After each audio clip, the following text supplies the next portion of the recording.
Hello, Durud and Shalom. We be live. Hi, Monkey. Hello, Duru Shalom and Ola. And hola. Yes, exactly.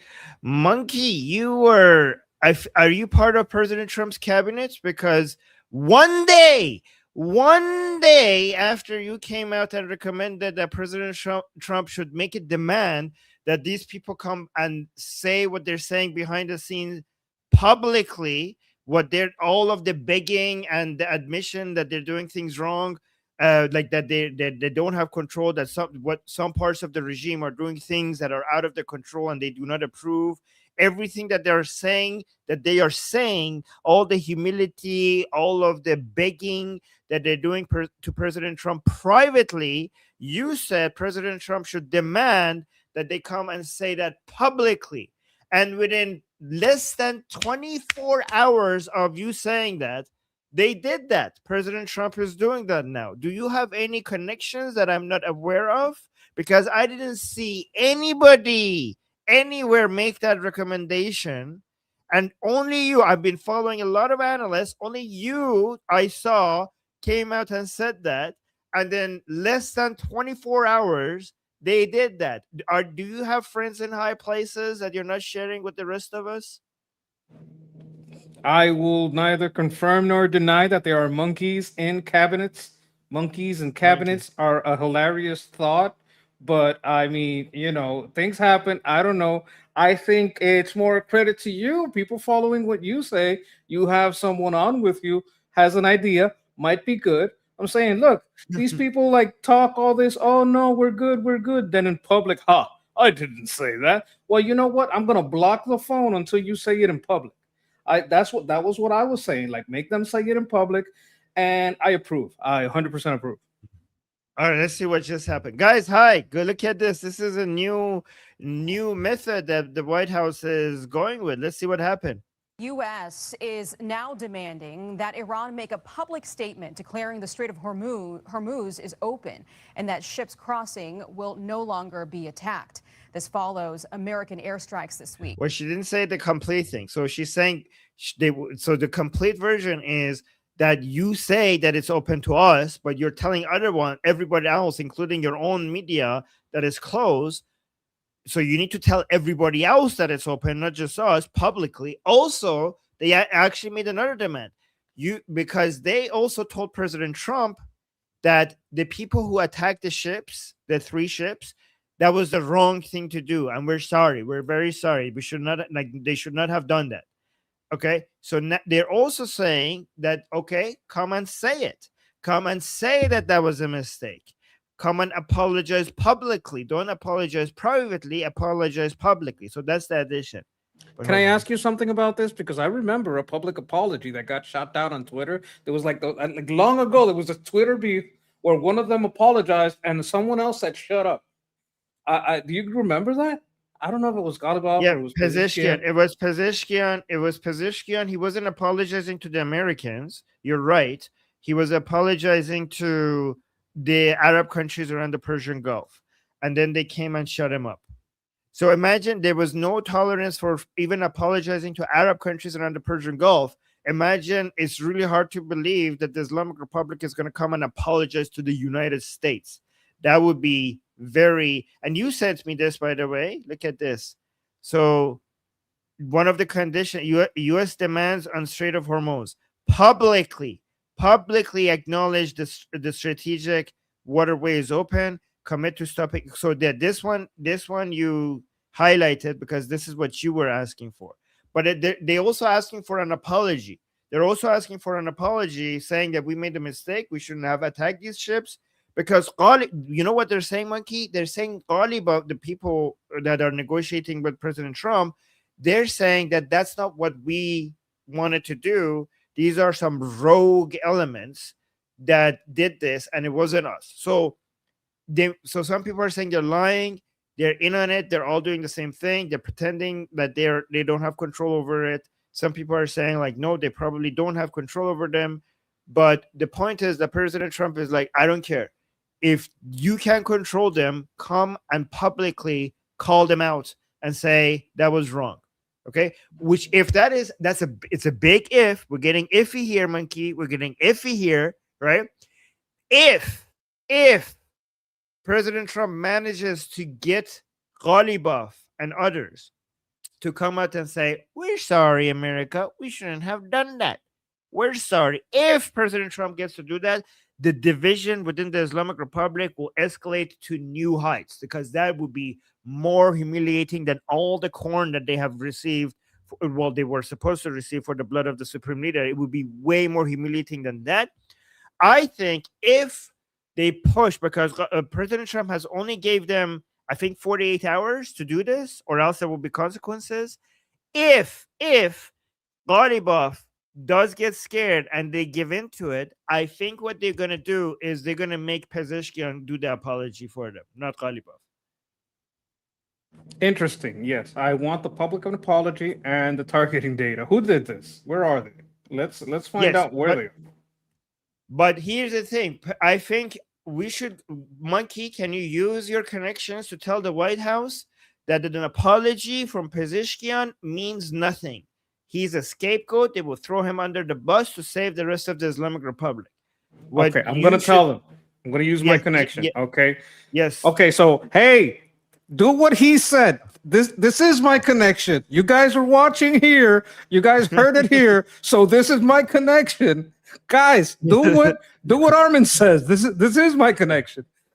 So yeah, we want Ghalibaf to come and apologize, not Pezeshkian. Pezeshkian is just a sacrificial lamb. We want Ghalibaf to come and say sorry that we shouldn't have attacked the ships. Okay? Yes. I agree. Yeah. Guys, like this. See, we have top tier analysis here for you guys in a way that you see nowhere else.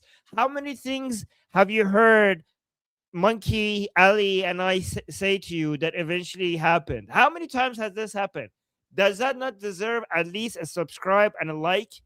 We like this. Nowhere else is doing this. We have deep understanding of what's going on. Anyways, let's watch this again. U.S. is now demanding that Iran make a public statement declaring the Strait of Hormuz is open and that ships crossing will no longer be attacked.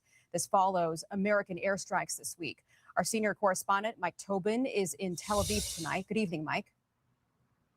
Good evening, Aisha. In fact, U.S. officials are giving Iran a Saturday deadline to publicly renounce the attacks in the Strait of Hormuz as the U.S. ramps up efforts to pressure Iran back to the bargaining table. The U.S. hit roughly 170 targets in Iran this week, including rail bridges the U.S. says were used to transport weapons. As U.S. strikes finished, another round at... Oh, by the way, this bridge was basically showing to the Islamic Republic, this bridge that they hit, the United States is showing the Islamic Republic that we're not just going to be active in the south. We could be active in the north as well. And we could, Monkey, you're angry again. Stop being angry. And also, so, change the shortcut to that. And not only that, this bridge was the way for the Islamic Republic to use land routes to go around, the U.S. blockades and the sanctions and stuff. A small portion of it, but that's what they did. So this is significant. This bridge was significant, a significant hit. I thought it would be an airstrike, like a land strike on that. You would need an inordinate amount of preparation. An airstrike seems to be the only way to do it. That's a lot of concrete and rebar and solid construction to have the weight of rail cars, transport rail cars going through this. You have to do airstrikes for something like this, and hitting them in the logistics is the way to do it. As U.S. strikes finished, another round attacked southern Iran. The source of that attack remains a mystery. The U.S. says American forces didn't do it. One Iranian lawmaker pointed suspicion at the United Arab Emirates. It happened after Iran once again fired missiles at its neighbors. I think the Gulf states have been launching counterstrikes. They're Persian Gulf states. They're doing it a little under the radar. I mean that literally and figuratively, but they have responded, and it's not something that they want to draw attention to. On Friday, Qatari negotiators supported by the U.S. arrived in Iran with the goal of de-escalation and a return to talks. President Trump posted that Iran requested more talks, but the United States has stated to them in no uncertain terms that the ceasefire is over. That's not what he said. That's that you go roll back a little bit. That's not what he said. Like they misquoted. He didn't say Iran. He said Islamic Republic. Republic. Good catch, Monkey. Yes. Yeah, see, even when President Trump is being careful, the media still, unfortunately. We need to normalize that. Good catch, Monkey. Good catch. Like they should be, like this is Fox. They should be more responsible. Yeah, exactly. This is Fox. Guys, I see a super chat. We're going to respond to it soon. Thank you for the super chat. That the ceasefire is over. I suspect the Qataris are trying to create a temporary ceasefire, but the chance of a long-term change in this regime seems like a zero probability event to me. As the United Kingdom Maritime Trade Organization labels the threat for crossing the Strait of Hormuz severe, U.S. Navy Forces Central Command sent a message that the only route the U.S. can protect is the southern route, the one designated by Oman. Iran wants ships to travel its route, the northern one. The 3 tankers Iran attacked this week traveled the Omani route. We don't want Iran to successfully exercise that control. It's a high risk for those ships. You never know when Iran's going to take one out. Another example of pressuring Iran, the U.S. State Department announced sanctions against 3 currency exchange houses they say gave Iran access to foreign money. Also, an Iranian living in Dubai with a real estate network the U.S. says he held on behalf of the regime. Aisha? Mike Tobin live for us in Tel Aviv. Mike, thank you very much. You know, Monkey, I think all of this, to me, it needs a reminder that I think that this is going to go for a while, and these tensions will de-escalate, but they will not stop. And even if they de-escalate, they will keep, escalating again at some point. We're going to be here up and down for as long as it takes for the Islamic Republic to fall. Hold on, let me finish this. I think the MOU was just show. I don't think it was ever serious. I don't think it did anything other than try to buy time for both sides. Both sides needed time. But at the end of the day, there's no way the Islamic Republic would be willingly give up its last deterrence capabilities. And the United States is not going to be willing to just allow the Islamic Republic to control the Strait of Hormuz. The Islamic Republic is not going to be willing to just give up the Strait of Hormuz, and the United States is not going to give up the Strait of Hormuz either. The Islamic Republic is not going to give up its enriched uranium, and the United States is not going to allow them to have it. The Islamic Republic is not going to stop supporting its proxy groups, and Israel is not going to let them to continue. So to me, this just means that the escalations will continue, de-escalation and escalations will continue indefinitely until the Islamic Republic is over. That's my take on what's going to happen. What do you think? I think the last part of that broadcast was just the announcement of further escalation. They're talking about clearinghouses of the money. That's economic fury in play. Like that last segment, that last thing that they said is we're going against these exchange houses, and we're going against these real estate places. That's further escalation. That's clamping down with economic fury. That's an announcement to any international business. We're coming for you. So it's a different front, right? Because you have the economic front and you have the physical front of the battle, but that's further escalation. What they just announced at the end of that broadcast is further escalation.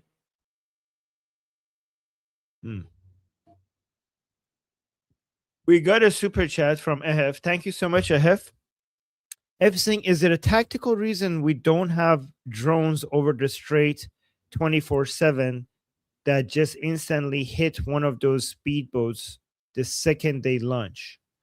So I think that observing drones will need to be there. I think drones that hit things can't just stay and be there 24. I don't think that's what they're designed to do. Maybe I'm wrong about this. I don't think drones that are just stay there. They probably are. No, I think there's 2 types of drone. I think you have observer drones. There are drones that are dual purpose.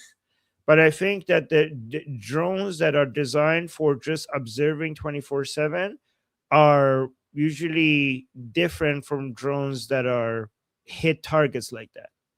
So I don't. Yeah. Like what I would say is you can't have observer drones 24/7 up and then from the ship launch a missile and the missile will hit whatever the drone That- observes. So like they work together. That's what I'm saying. And one of the reasons you might not do it instantly is because you want to see where they come from and you want to see if more than one are coming. If you hit the first one and 5 were coming out, you let the 5 come out and then hit them. You understand what I'm saying? You don't want to hit them coming out because then they might get shy. You know, understand what I'm saying? If there's 5 coming out, you let the 5 come out and then you hit them. I believe we just hit a bunch of their little boats. And as far as I know, no more little boats have come out. And if they do, what you're saying we should do is probably exactly what's happening. So on that front, I wouldn't be too worried. That's probably what's going on. We probably have observer drones up 24/7 and can hit with a missile from that targeting data at any time. If you see more than 2 or 3 come up, then we might hit them. But as far as I know, since the last strikes, no more boats have been coming out. So this is what I'm reading. So, what I was saying was correct. That the ones that stay there that can stay there 24/7 are the observer drones, and not the ones that are on standby to hit the targets. There are some dual-use drones, but but drones that just stay there and observe things, they're observer drones. But the problem is that having observer drones just stay there 24/7 is risky because if you just have the drones sitting, just flying there, they can be shut down by coastal air defense. And distance strike drones cannot fly fast enough to intercept a speedboat before it completes its 10-minute attack. So, yeah. I mean, they could be bait because we would want them to try to hit it because as soon as they try to hit it, we would see where their air defense is. So they do have to realize, okay, so do I hit this drone? If I hit this drone, I have to pull out machinery and radars capable of hitting that drone, which is exactly what we want, right? So if they fall for the bait, I mean, they could take it.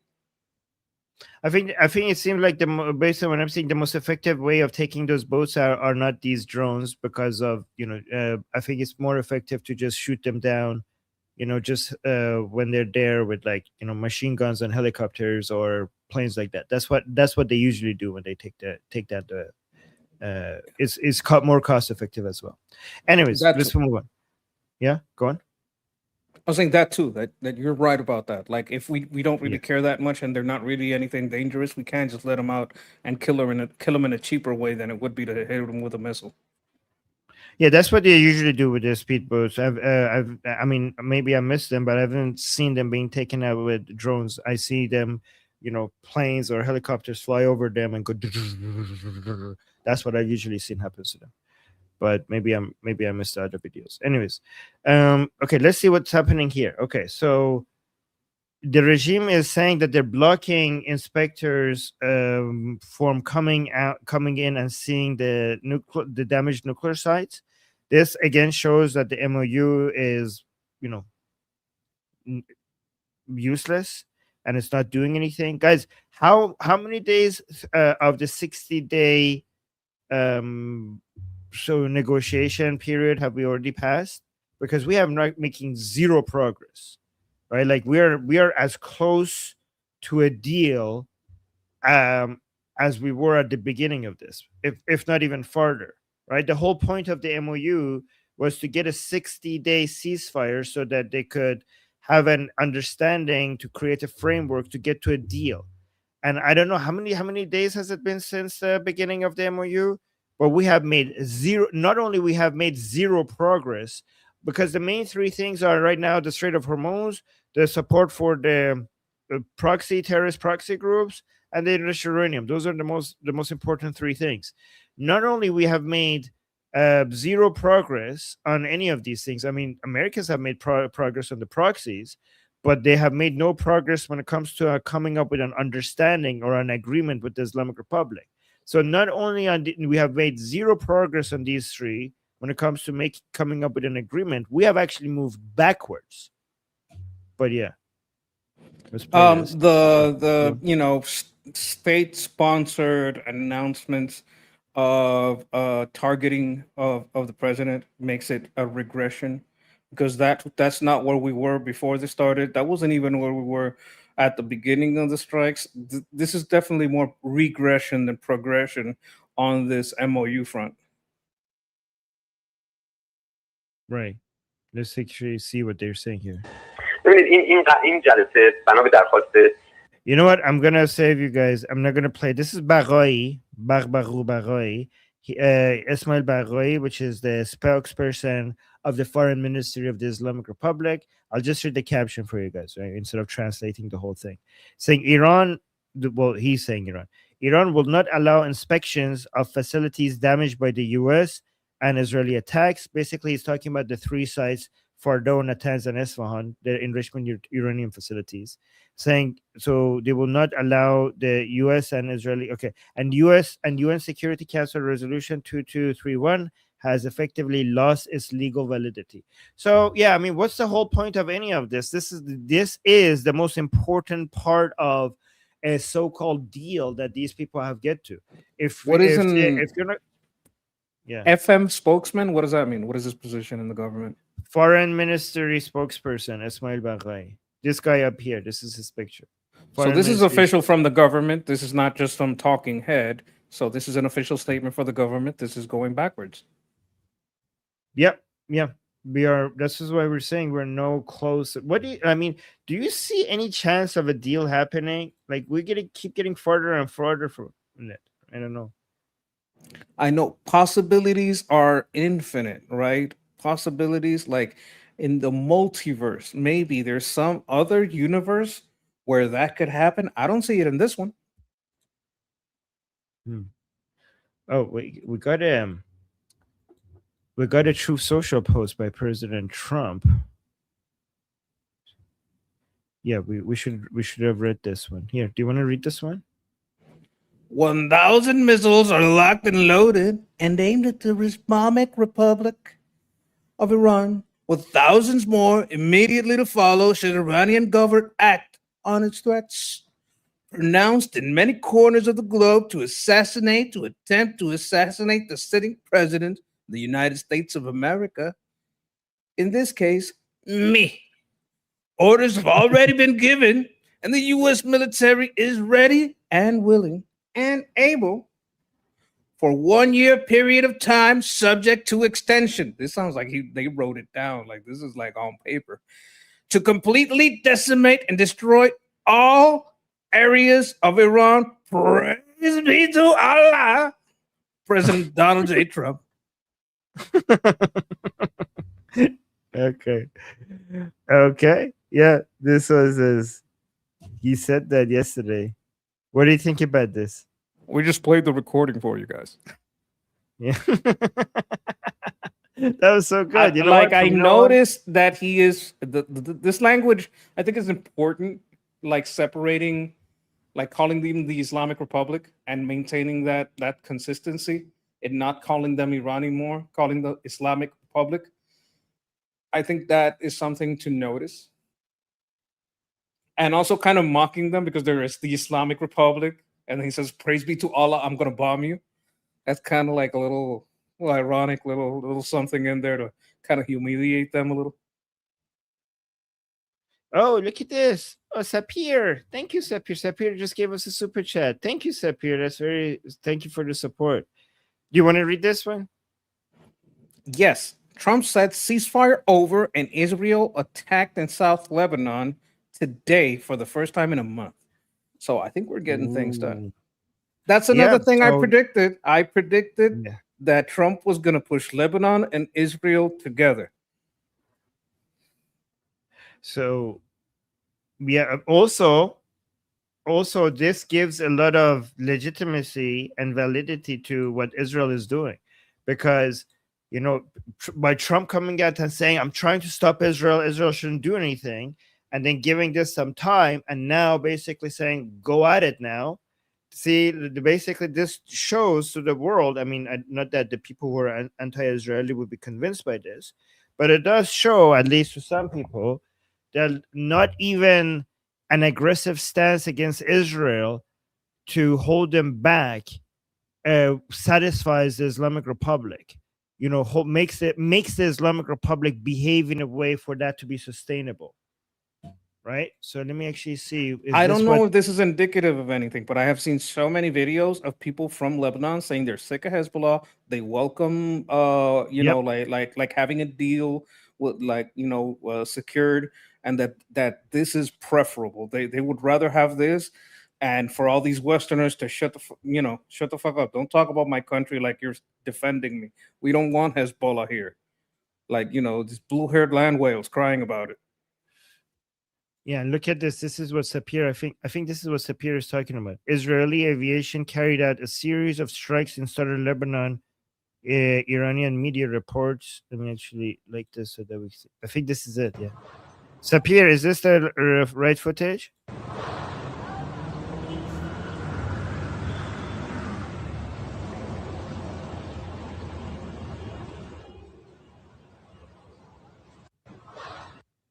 Yeah, by the way, yes.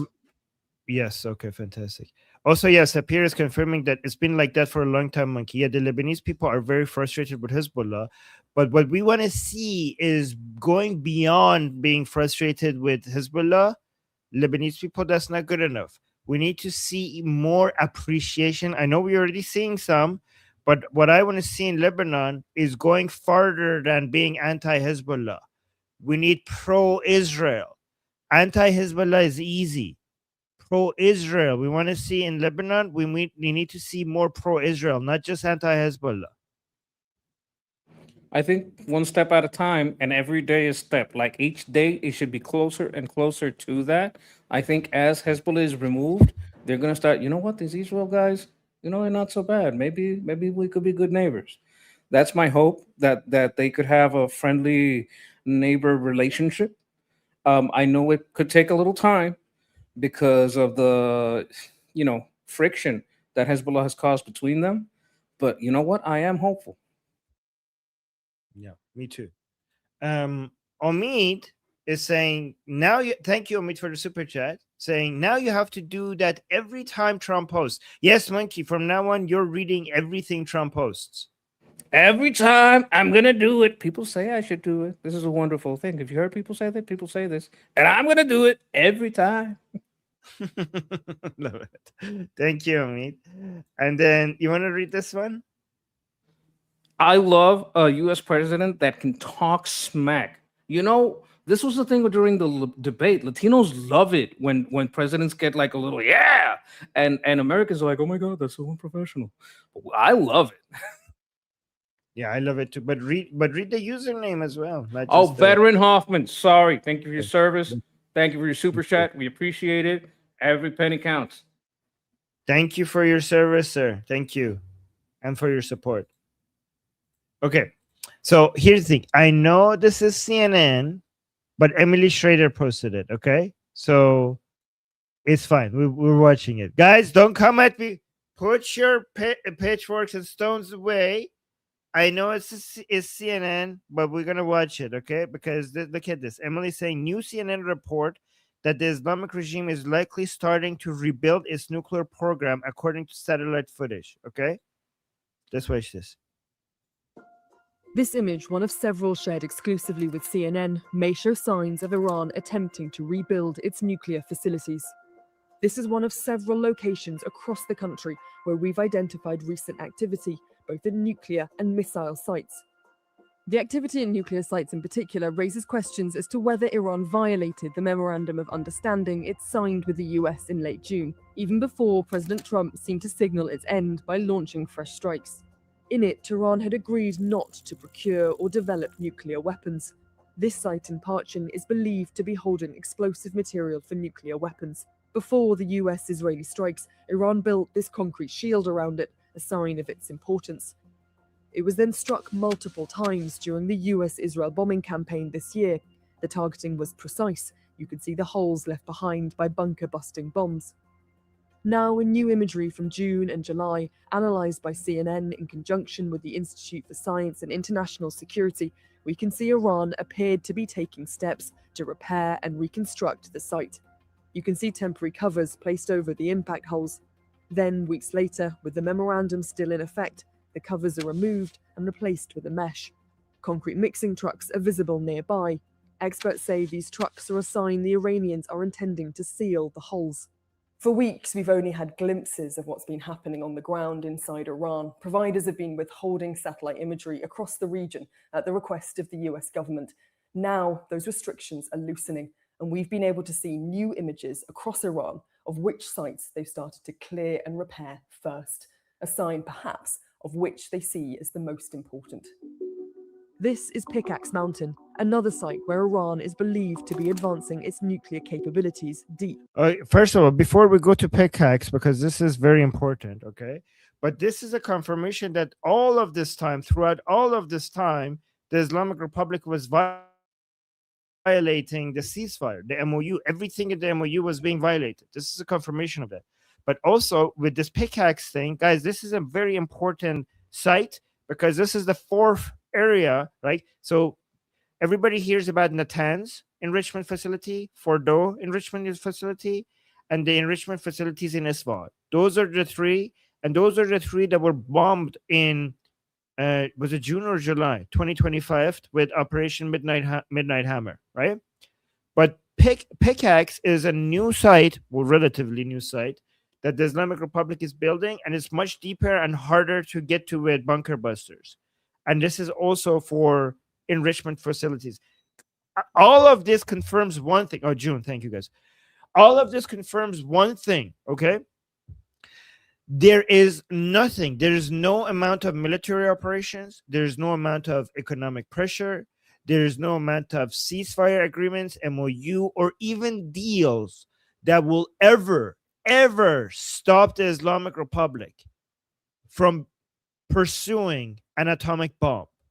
The only thing that stops the Islamic Republic from pursuing an atomic bomb, and this is key for Americans to understand, is for the Islamic Republic to be over with, is to end the Islamic Republic. The only answer is regime change.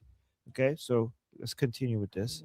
Another site where Iran is believed to be advancing its nuclear capabilities deep underground. And in recent weeks, vehicles could clearly be seen going in and out of the tunnels. Experts told CNN this was likely a violation of the terms signed with the US, which required Iran to maintain the status quo regarding their nuclear program. In contrast, other prominent nuclear sites did not seem to have been touched, like Isfahan here, Fordo here, and Natanz. There has been activity at some missile sites. The US and its allies have long been concerned about Tehran's missile capacity, and the latest imagery suggests Iran has already started repairing some storage sites. This is new paving laid out at Tabriz missile base in recent days. And at another missile base in Kermanshah, we can see excavators and tunnel entrances being cleared. Lastly, we've also spotted repairs at air bases in recent days. You can see a crater being filled in here at Tabriz Air Base. With the US resuming its attacks on Iran, a peace agreement is seeming increasingly out of reach. Katie Poglaze, CNN, London. What do you think? You know what this means? What? When CNN says you can't deal with these people, the message is getting like there's some signaling going on here. Like there's, I'm going to take 3 victory laps. One is you have to say it on TV. That's the most recent one. The other one is we're pushing Israel and Lebanon for a joint operation. I was on that like a week before it happened. And oh my God. And that we need this before the midterms. Like those are 3 things that I can put on my mantle. Like, hey, I told y'all so. Yes. You did say that. Everything happened today. You did say that. Do you want to... Amir the Cricket gave us a super chat. Do you want to read that? Amir says, every day to hammer terrorists is a wonderful day. Hope you'll reach a serious stage already. Deuce Volt. Yes, Deuce Volt. He wants Crusades again. I get it. No, but that's a tattoo. That's kind of like sort of the meaning of the tattoo that Hexeth has. It's like a saying that it's more like fight against the jihad, the invader. Mm-hmm. Yes. Thank you, Emily. Thank you for always supporting us. Okay, so here's the thing. Look at so this is for Monkey because he saw this coming. He recommended it. This is the summary for people who didn't see what happened, right? So President Trump's team is now requiring the Islamic Republic to make the following public statements, or they could face consequences. And they only gave them 48 hours. And this, I think already, around 20 hours of it has already been passed, I think, right? So 1, publicly acknowledge the strait is open. 2, commit to stopping attacks on commercial vessels. 3, recognize the shipping lanes will remain open without tolls. Again, a lot of people are missing something else. 4, come out and say that the attacks on the ships were wrong. We shouldn't have done that. That's also should be. And the U.S. officials have insisted part of the problem with reaching a long-lasting agreement is that the leadership structure in Iran is fragmented, and there are hardliners who are pushing for aggressive action. So let me play this for you guys. Oh, Casey, thank you for the super chat. We got a super chat. Let me respond to that first. Casey saying, Haviv asked great question. Fantastic interview. Yes, guys, ask Haviv anything. He asked, he was the best. He asked me the best questions. I had an interview with Ask Haviv anything. And honestly, I've enjoyed that interview so much because he was asking challenging and good questions. Like there were no softballs there, guys. So go to the channel Ask Haviv Anything and watch the interview I did with him. It was one of my best interviews, I think. It was me. Like this is, if people want to know me, this is the video I will send them if they want to know how would I do in an interview, because I think he asked good questions and I think I gave great responses. And thank you, Casey, for reminding me to. Let me actually give you guys the link to the discussion. I put it in there. Well, thank you. Okay. Yeah, guys, he asked me about the current situation in Iran, the Iranian people, where they are at with the revolution, how do they view the MOU, how they view the negotiations, what is the next stage. Then the most important part was a lot of skepticism regarding Prince Reza Pahlavi. He mentioned the list of all the skepticism, and I responded to them. And I think I did a good job defending Prince Reza Pahlavi. So thank you. I think I did my job well there, right? Ooh, Excellent. Monkey, we have a new Trump Truth Social post. You could read it for us now. This is great. Do you think he's chimping out? Well, you're the one who chimps out. That's unique. That's for you only. Okay. Is that a? Let me see. It's becoming a popular phrase. I'm seeing it all over the internet now. Let me see if we have it over here before we go to that Fox News thing. Where? I don't see.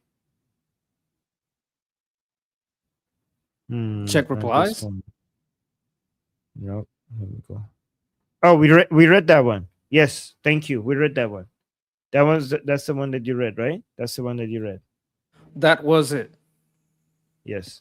Okay. Given that you want to read it again because Justin gave us a super chat. Oh yeah, I mean $5 is $5. You know what I'm saying? 1,000 missiles are locked and loaded, aimed at the Islamic Republic of Iran, with 1,000 more immediately to follow. Should Iranian government act on its threat, pronounced in many corners of the globe, to assassinate or attempt to assassinate the sitting president of the United States of America? In this case, me. Orders have already been given, and U.S. military is ready and willing and able for a 1-year period of time, subject to extension, to completely decimate and destroy all areas of Iran. Praise be to Allah, President Donald J. Trump. That was great. You do a good job. You did a great job. Thank you. Okay. Thank you, Justin. Thank you for the super chat. Okay, let me go back to here. Want Iran to publicly acknowledge the strait is open, commit to stopping attacks on commercial vessels, and recognize that shipping lanes will remain open without tolls. U.S. officials have insisted part of the problem with reaching a long-lasting agreement is that the leadership structure in Iran is fragmented, and there are hardliners who are pushing for aggressive action. This comes as reports have surfaced about a new Iranian plan to kill President Trump. The president warning on Truth Social 1,000 missiles are locked and loaded and aimed at the Islamic Republic of Iran, with thousands of more to immediately follow should the Iranian government act on its threat, pronounced in many corners of the globe to assassinate or attempt to assassinate the sitting president of the United States of America, in this case, me. Her impression is not as good as mine. Was it not close though? Was it not like no? Not She's even trying, close? but she's not putting, She's her heart into it. Yes. Okay. Pronounced in many corners of the globe to assassinate or attempt to assassinate the sitting president of the United States of America, in this case, me. Orders have already been given. Despite the tensions, Iran state media says the regime's foreign minister Abbas Araghchi is in Oman for negotiations. His focus is reportedly on the safe passage of vessels through the Strait of Hormuz.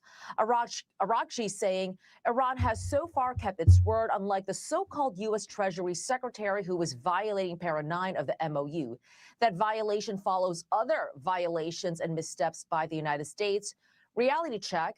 This isn't this rich coming from them, Monkey. We just saw in the previous video that they were violating the MOU by, bringing back their nuclear, enrichment capabilities, and they're shooting at, and they're like, oh, you violated the MOU. You're shooting at ships. That's a violation of the MOU. They claim that that is not a violation of the MOU because they claim that their interpretation of the MOU is that all the ships should go through the lanes that is the northern part of the Strait of Hormuz, which is close to the Iran. But nowhere in the MOU does it say that that's the agreement. So it's just the audacity of saying like, oh, the Americans are violating the MOU while they're trying to get their enriched uranium back, and with new sites of enriching uranium while there's a ceasefire, and while they're attacking ships going through the Strait of Hormuz. And it's not just the Americans who are saying that they're violating the ceasefire. Even their friends are saying, Oman and Qatar are even saying that the Islamic Republic is violating the MOU. Look, it was untenable. It was always untenable. Both sides knew what this was. This was a time-saving measure. Like, I bet we knew this while we were signing it that they were moving the trucks. I bet we knew. We're like, okay, let's see if they stop. Like, you do give that space of but we knew. We both knew what this was. We both knew what was coming to this. We both know that they're not going to come out on TV. Ghalibaf is not going to go on TV and say, oh, yeah, we're sorry we struck you. We're going to give you back the uranium. Come in and inspect. You don't even have to tell us where. You just go anywhere you want here. And we're going to stop funding Hamas, the Houthis, and all of these people. We're just going to stop. They're never going to say that on TV. They're never going to say that. No. There can only be mutual compliance.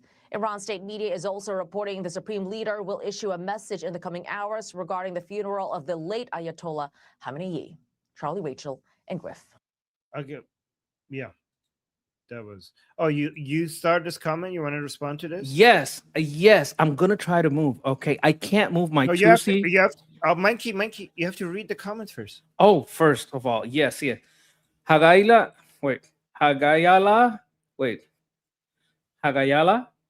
Rich says, at least move like Nux or Tusi, you monkey. Look, I can't move like Tusi.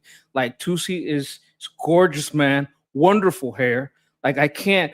I got monkey hair. I can't do that. I'm gonna try to move like Nux. I'm already in the works for this. I've showed some of this to Armin. I got a dual TV setup, an extra computer, so it can handle the VTuber model. Right now, this is a PNG tuber. I will be moving to a full VTuber model like Nux.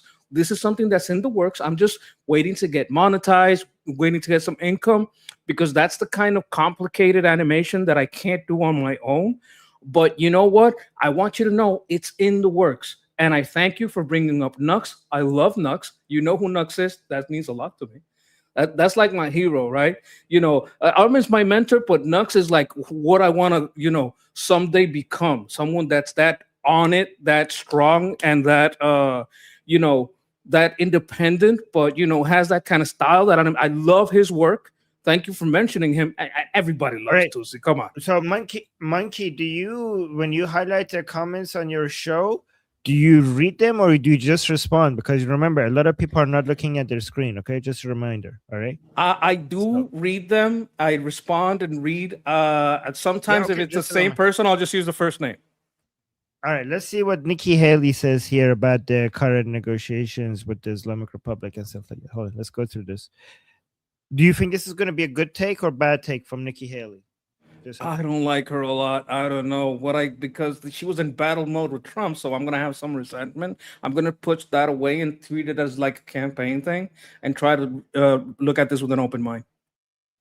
Okay, let's look at this with an open mind. See if this is a good take or a bad take. Are we willing to allow that to happen? Are we willing to allow them to threaten all the ships that go through the Strait of Hormuz? Are we willing to allow them to continue to fund their terrorist proxies? Are we willing to have them go and continue their nuclear ambitions? The answer to all three of those is no. We don't like those answers. But at the end of the day, if you started it, you have to finish it. And this is one where this is not the U.S. alone. We need to get our Gulf allies. We need to get the Europeans. We need to finish this. The Gulf allies do not want to be in this situation right now. They were encouraging President Trump to finish the deal. When he is pulled back, they're not happy with that. Our European allies are not happy with where we are. We need to pull them all together and finish this. This is not going to take 6 months. This is going to take commitment to say, finish the job, bring Iran to their knees, stop with the release of the frozen assets, stop with the sanction waivers, and finish what you started. They were weak already. We had them at the weakest they had ever been. Right. And then we caved. That can't happen. What do you think? Look, I think she's starting to get into campaign mode, right? Like she's getting ready because after the primary, she might have another go with the presidency. She's saying all the right things. I'm not going to say she said anything wrong. As she's jumping in at the right time. She didn't come in before and say this. She's saying this right now. I haven't heard from her until right now. So I think she maybe wants, I don't know if she's going to go for Senate or something like that, or if she's going to go for the presidency again, but I think she wants approval. She wants approval maybe from the administration.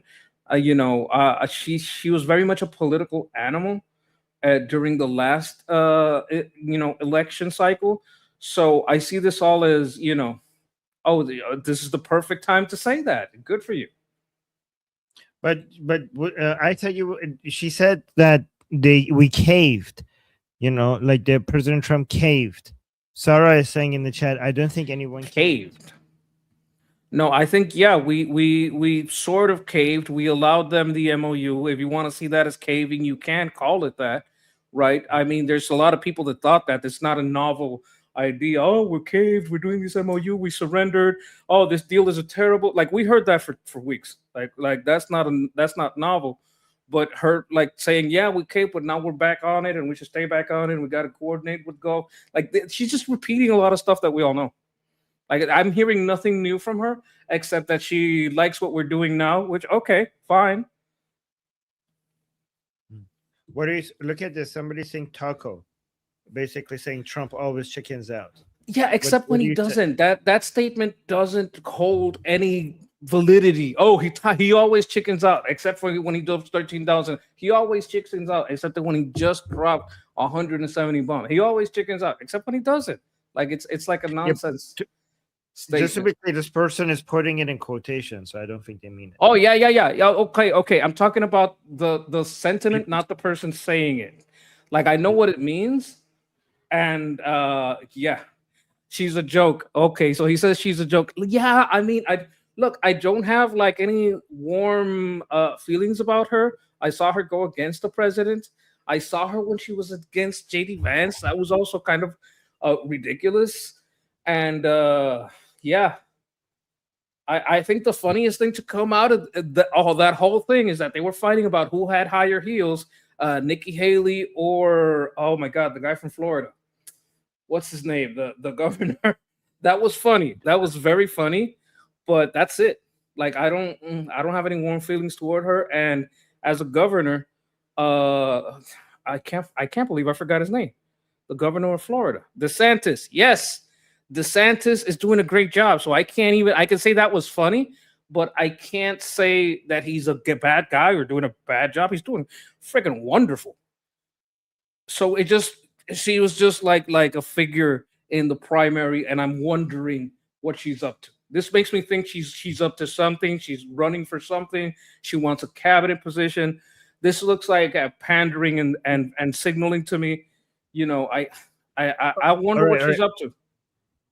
Okay, got it. Amir, thank you so much for the gift basket. Another gift basket from Amir. Thank you so much. I appreciate always supporting us. This is why we call Amir the Santa Claus of the channel. He's always there consistently getting us gifts for the people in the chat. Okay, so let's go to Mamdani. Okay, Mamdani and Iran apparently are on the same news, which is interesting. So we talk about Mamdani sometimes, we talk about Iran sometimes. We haven't been talking about Mamdani and Iran at the same time. So apparently let's actually see. I'm not going to explain it. Let's just listen to it. Apparently he's trying to meet with the officials within the Islamic Republic. I don't know what's going on. Let's see what happened. Well, New York City Mayor's office is under fire after Zohran Mamdani's International Affairs Commissioner reportedly made plans to meet with Iran's UN ambassador earlier this week. The timing could not have been worse. And the New York Post reporting this, the scheduled meeting would have unfolded after Iranian troops fired missiles at 2 commercial ships traversing the Strait of Hormuz, an action Monday in direct defiance of an interim peace agreement between the U.S. and Iran.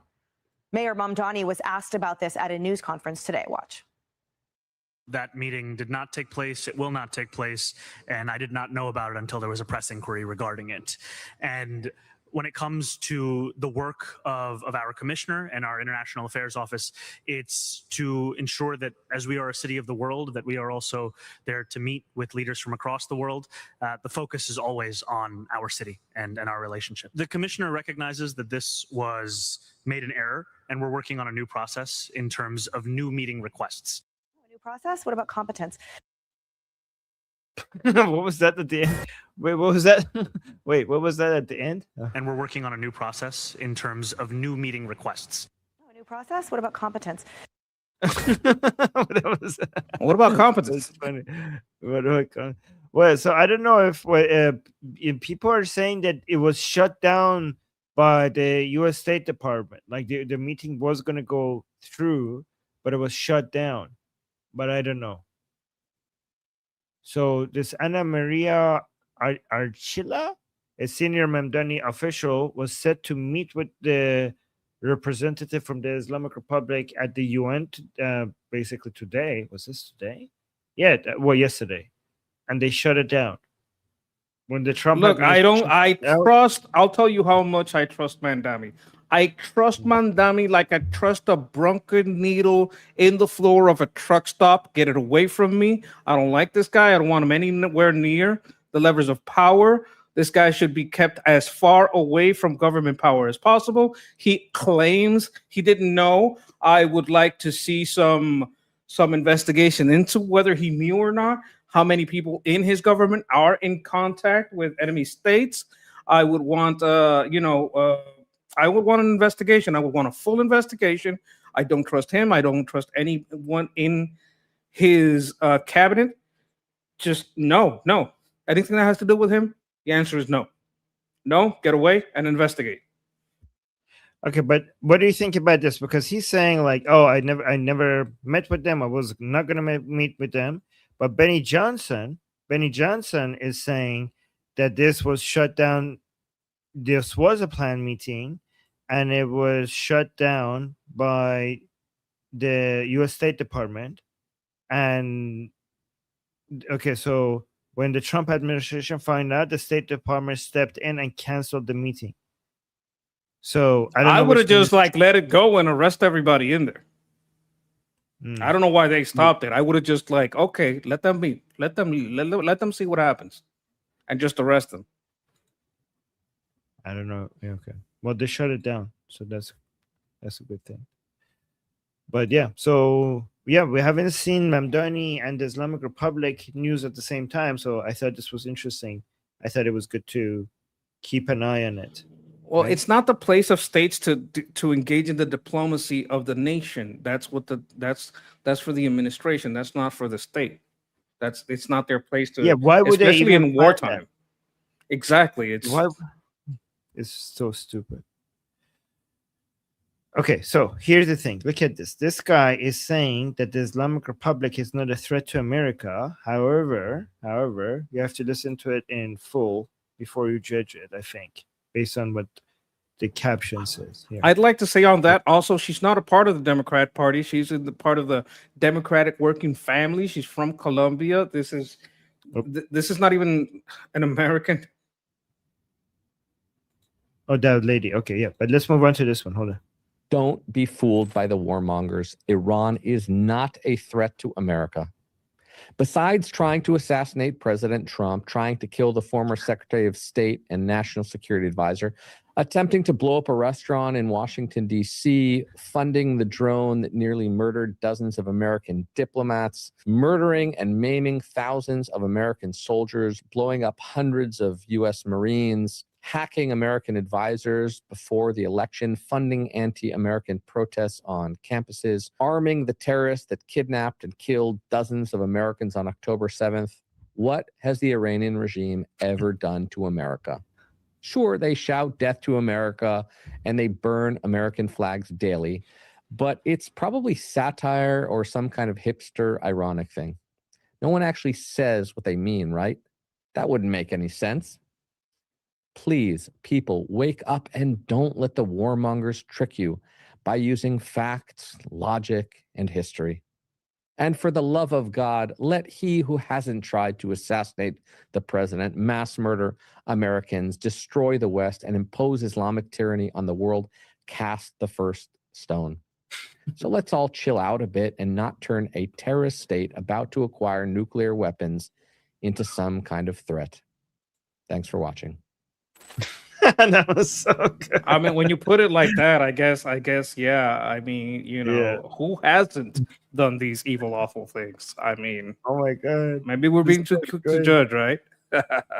When you put it all together like that, I love it. I love these kind of quick compilations.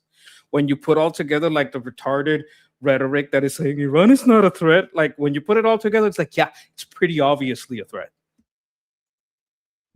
Oh my God, that was such a good list as well, back to back. I mean, it would be.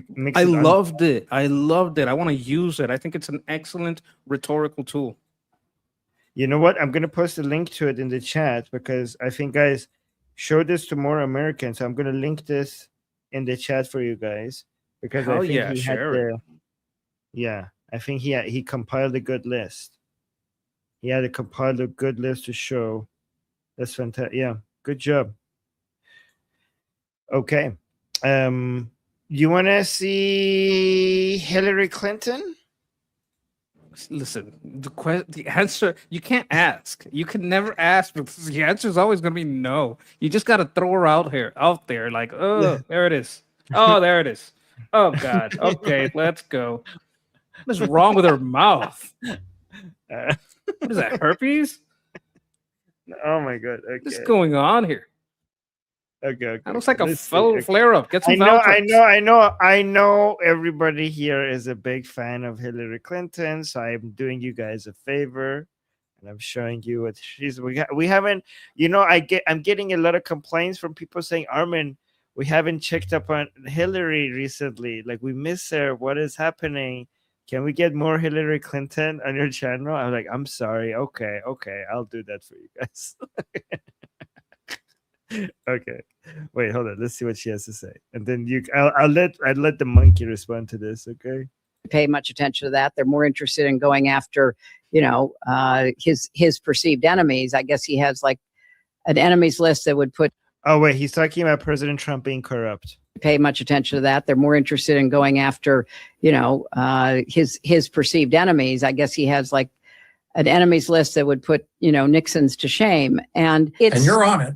Oh, yeah, that never ends. But it is, the level of corruption, political and financial corruption, that is not even being hidden anymore, Mark. It is out in plain view. And perhaps the midterm elections will at least put the Democrats in a position to try to do something about it. But these people are unleashed and unhinged. And it's pay much attention to that. They're more. So what do you think?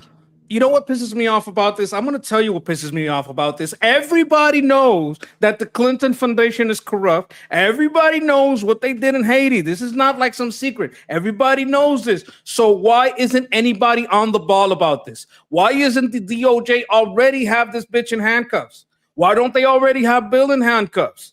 Why? Why aren't they investigating this? Why don't they, even if they don't get her, get everybody in her foundation, air out her dirty laundry?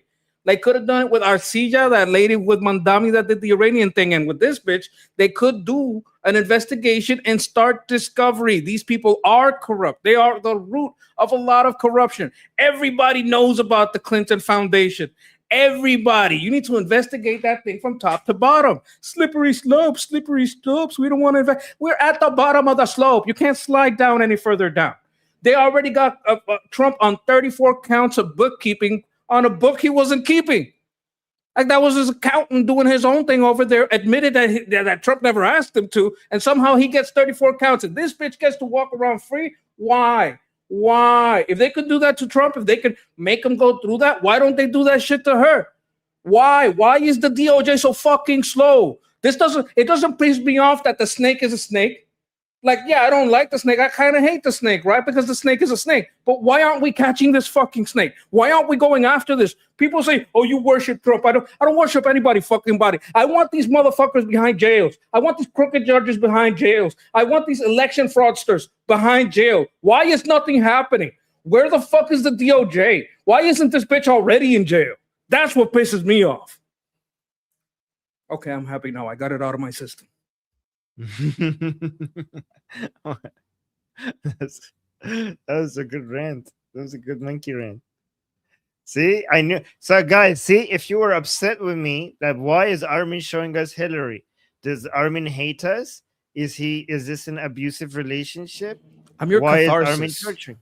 Yes, this is why I did it, because look at this. Was this not worth it? Was this not worth it? That's why I'm showing it to you guys. Look at this. People saying, sometimes you gotta chimp out. No, monkey. Oh yeah, look at this. Applause. Well said. Look at this. That was good. That was pretty good. I enjoyed it. That was pretty good. That was pretty epic. Guys, monkey is at his best when he gets angry. He's always at his best when he gets angry. So that's why I'm trying. So sorry, monkey. I always try to make you angry. I muted myself, but I'm doing deep breath and I'm reciting goose fraba. I'm saying this word to kind of calm myself down. Goose fraba. If anybody saw the movie, they know what I'm talking about. Look at this. You got a banana saying, good monkey. Here's a banana. I love bananas. Thank you. Oh, and Noah gave us a super chat. You want to read this one? Thank you, Noah. Persian American, also as known as my friend Noah, love you, homie, for Benghazi. Alone, she should go to jail. Yeah, she was a big part of that mess. I won't go into it too much here because that's a complicated mess, but that's just one of the many things he did. The emails, the way she was handling information, secret information, the servers, like what she did when she, oh, goose fraba. Wait, let's go back to Mamdani for a second because I saw Glenn Beck posting about this. Glenn Beck is saying Mamdani says he didn't even know about the UN ambassador for Iran's attempt to set up a meeting with his commissioner for international affairs until the press started asking about it. And he's saying, we're at war with Iran. The moment that request came in, his commissioner should have immediately said, no, that's not a possibility. And maybe an attempt by Iran to bypass Washington and talk to the administration of America's biggest city would be important information for the mayor to not just know, but pass along to the president. But then again, this is the same guy who spent the 4th of July trashing America and the free market, and his international affairs commissioner is a progressive immigrant right activist with zero foreign affairs experience. So I can't say I'm surprised. That's actually a very good framing of what's happening by Glenn Beck. Thank you for that. That's a She's not even a Democrat. He's not. Mandami's not a Democrat. He's a communist. He's not hiring Democrat. This person is for the party of the working families. She's not, which is, they like to virtue But I signal. think we're getting away. You already said he's not a Democrat. I think we're getting away from the main points here. That the Islamic, like two things. First of all, that the Islamic Republic, the fact that they were interested in Mamdani tells you a lot about what the Islamic Republic strategies in the United States are. But it's also, this is like a disaster that you basically, the regime that you're at war with contacted your people, and you didn't, the fact that you claim you didn't know about it until it was on the press. This is you're either lying or this is serious incompetence. Well, he was calling them, right? Mandami was calling them with his Hamas protest, with his virtue signaling, with his his kind of like allowing all this call to prayer. Like if you try to, they eliminated church bells in America, but they're allowing the call to prayer at 5 a.m. Someone in my chat was telling me in my show, we have this in Iran. It's so annoying. Imagine getting it in New York. You escape Iran, right? You get out of there, you come here, and you get this shit from Mandami. People are very angry, and he is making a lot of signals to a lot of people he shouldn't. I think he was signaling to them, and maybe not directly, maybe directly. I don't know. But I would investigate this to the fullest. I would want discovery on all those communications. That if they put a stop to it, that means they were investigating. If there is an investigation, that means there's discovery. If there's discovery, that means they probably got access to all the phones on that staff. I suggest they not erase stuff, because even if you haven't been warned not to erase stuff, that erasing stuff means you knew. Erasing stuff means you're covering stuff up. So I bet their staff and that she's not the only one. They know they're doing evil stuff. They know they're traitors. Yeah. Look at this. This is what's happening to you guys, right? This is what happened to us in. This is Khomeini in Paris in 1978, being supported by Western journalists and philosophers and analysts, and promoting him internationally, until he got to a position where he was supported to come to Iran and basically occupy us. So this was in 1978, and this is now Mamdani in New York in New York City 2026, right? So yeah. What is that other flag? Is that the New York flag? I don't know this flag. Is this a French flag? I mean, it seems does look like why is the French, I don't know what that flag is. It does look, I don't think it's the French flag, but it does look like the French flag, because there's something there in the middle. I don't know what that flag is. It's a seal, but I don't know if it's the seal of New York. Yeah. Anyways, just this is, Iranians made this as a way to warn you. Oh, the chat says he doesn't have a budget for chairs, but he did increase the budget of all the officials. Like all communists. Okay, everybody's equal. I'm in power now. Okay, I'm raising my budget. The rest of you guys are equal. I'm raising my salary. No, he's just trying to act like a Muslim. I know. I was joking. Yeah. Wait, so that flag is on the flag of New York City. Oh yeah, that's the flag of New York City. What the hell? Why does it look like the French flag? Yeah. Ooh la la. Interesting. I mean, it's kind of makes these two pictures even closer to each other. Guys, why does the New York City flag look like the French flag? Stop it. Unbelievable. Okay. Fix your flag. Maybe it's because we got the Statue of Liberty from them. Oh, okay. It could be like, hey, thanks, because it's probably been that way for a while. Okay. I'm doing so, guys. I know you all enjoyed looking at Hillary. Now I have Jink talking about Israel. Let's see what he has to say. Let's see. Oh, this is on TYT. Do we even have a CIA? So what I mean by that is the CIA seems to let Israel run wild inside this country. And so espionage to no end, stole our nuclear secrets, our uranium, our nuclear triggers, all of our top secrets. And yet we're like, oh, they're our best allies. And we let them run. And in fact, one more, Epstein was part of Iran-Contra. And so it's not like the CIA is not aware of what's happening here. And so does it exist, or is it just simply the Mossad? It's changed a lot over the years, in that when I first joined the CIA, we did not like the Israelis at all. Do we even have a CIA? Okay, what do you say to this? Well, here's the thing. Spy agencies spy on each other. They all do it. It's not just that the CIA and Mossad spy each other. Every agency, the French spy on every spy. Like, this is what they do. This is just what they do. That's number one. Number two, who says we didn't look the other way and let Israel get some of the nuclear tech?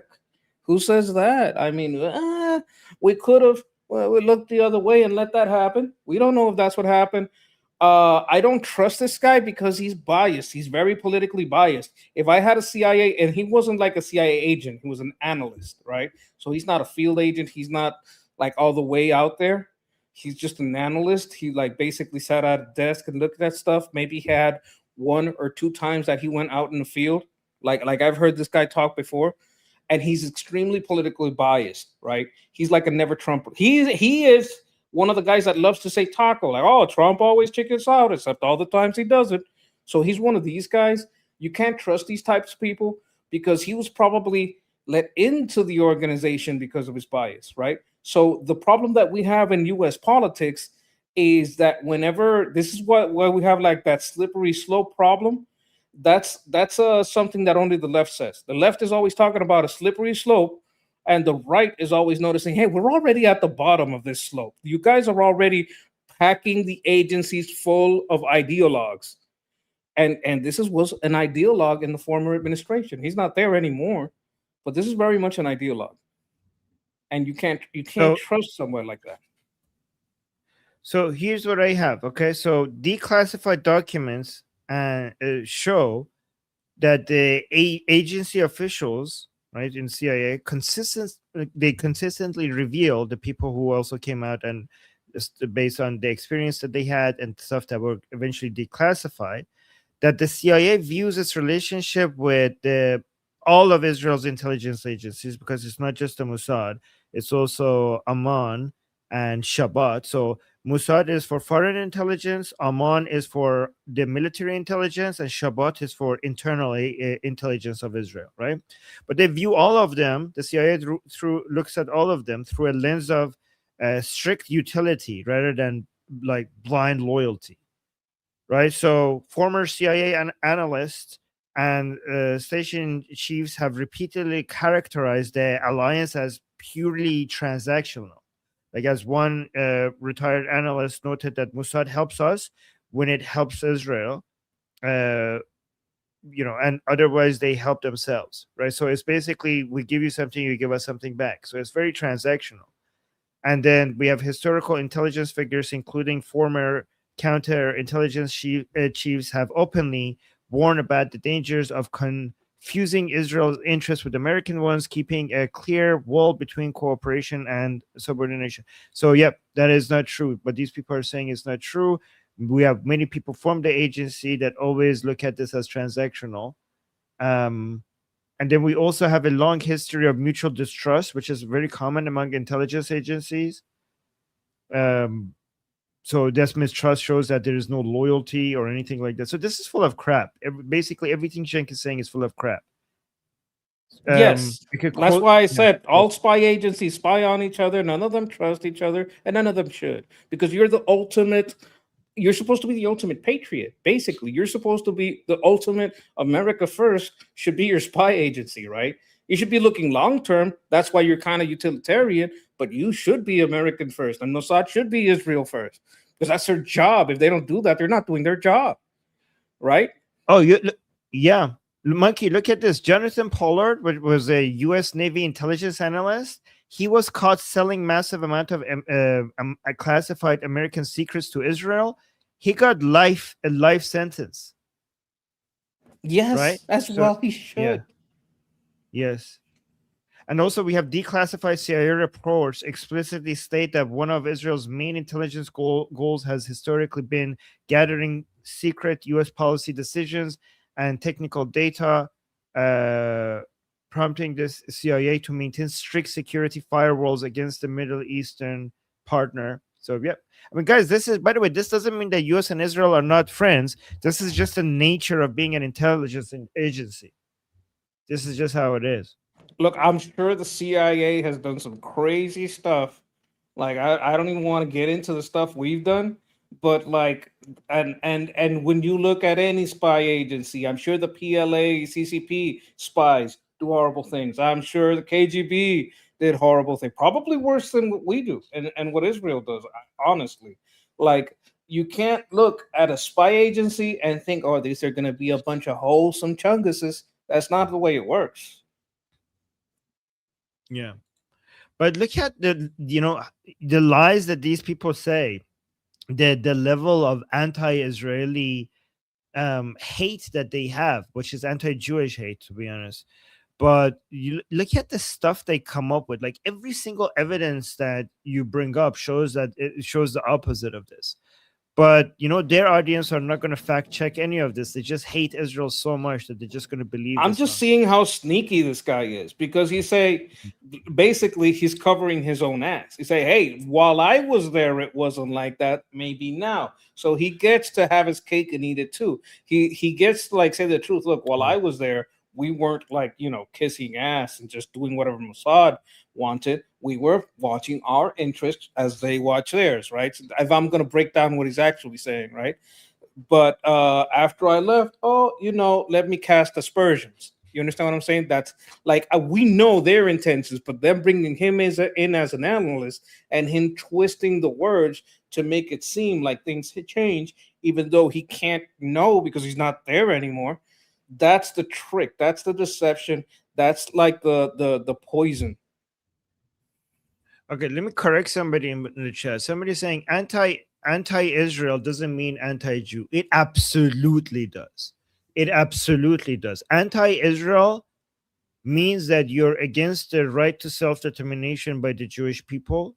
So in effect, anti-Israel is anti-Jew, being anti-Jew. Anti-Zionism is anti-Jewish hatred.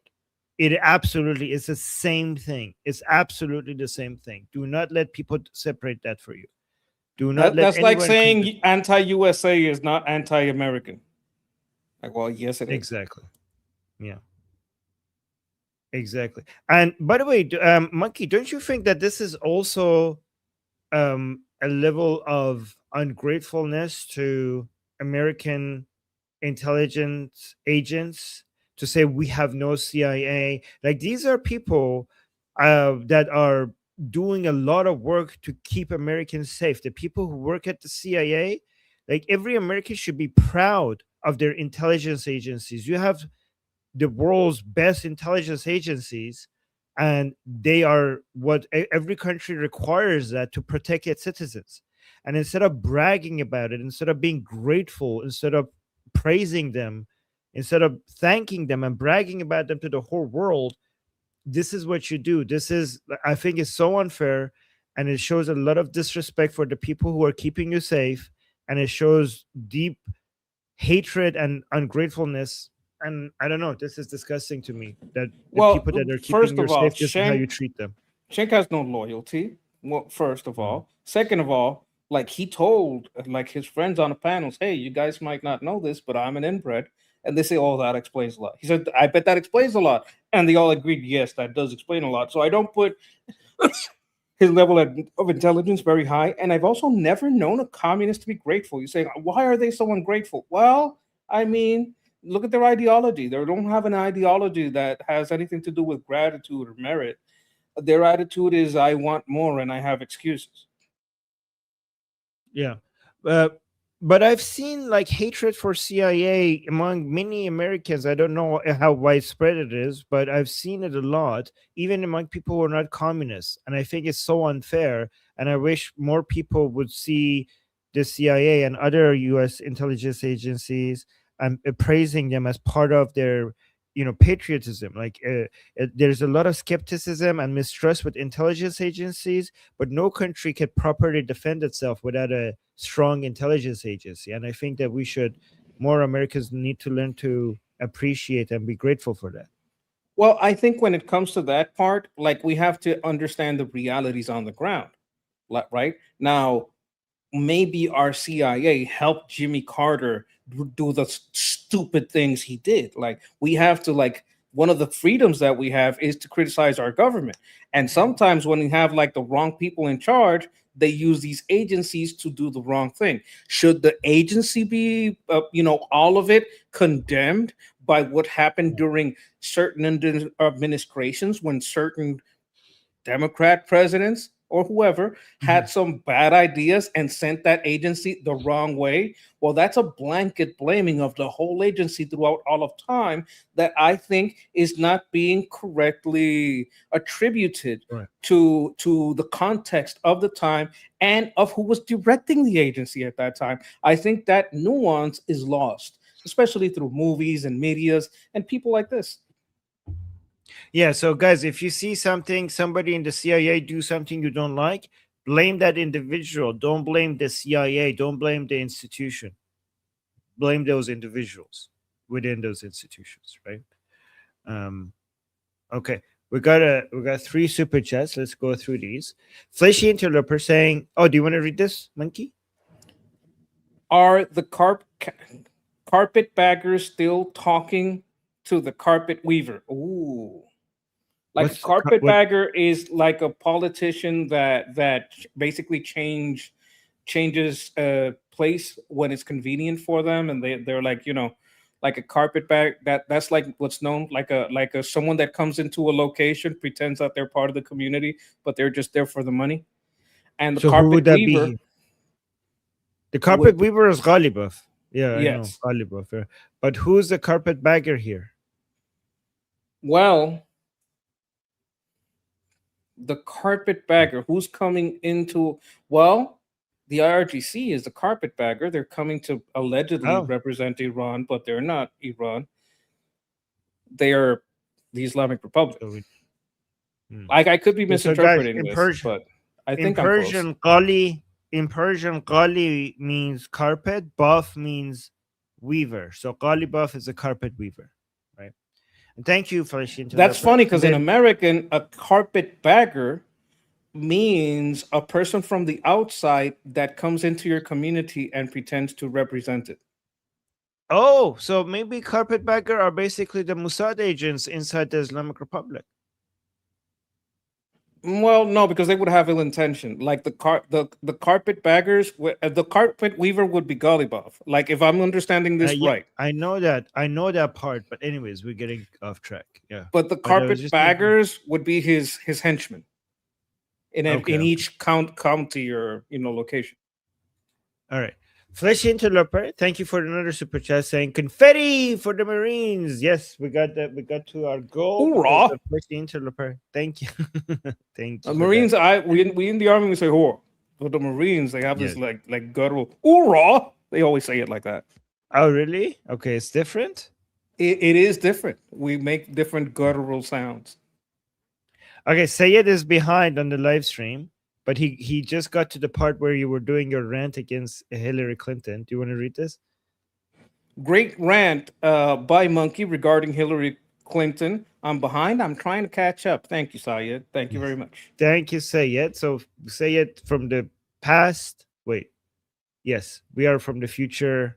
we'll meet in, when you get to this part. Thank you, and thank you for the support. Okay, let's go to, hold on, let me see. What is this? Oh, socialism. Okay, look at this. Do you know who this person is? I don't know her. Kelly Loeffler, do you know her? No, I think SBA is like a business administration. 28th administrator of the U.S. Small Business Small Administration. business. Yeah, So, SBA. yeah. So I think she had a good rant. Maybe.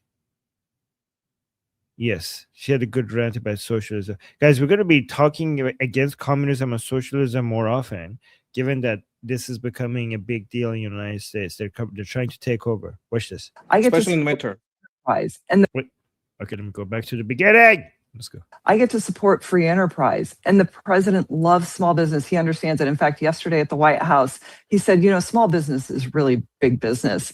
That attitude will disappear if this country becomes socialist. And you think about here in Florida, so many Cuban immigrants coming in and fleeing what this communist socialist regime, and this is outright communism. When you look at what's going on in New York, potentially the LA mayor's race, the DC mayor's race, are major cities being taken over by people that do not respect free enterprise or small business or the principle of ownership. Just look at the first sentence in the Socialist Democrat Manifesto, where they say capitalism is a system created by the ownership class to profit on our backs. I mean, they don't believe in capitalism. They don't believe in the police, our military.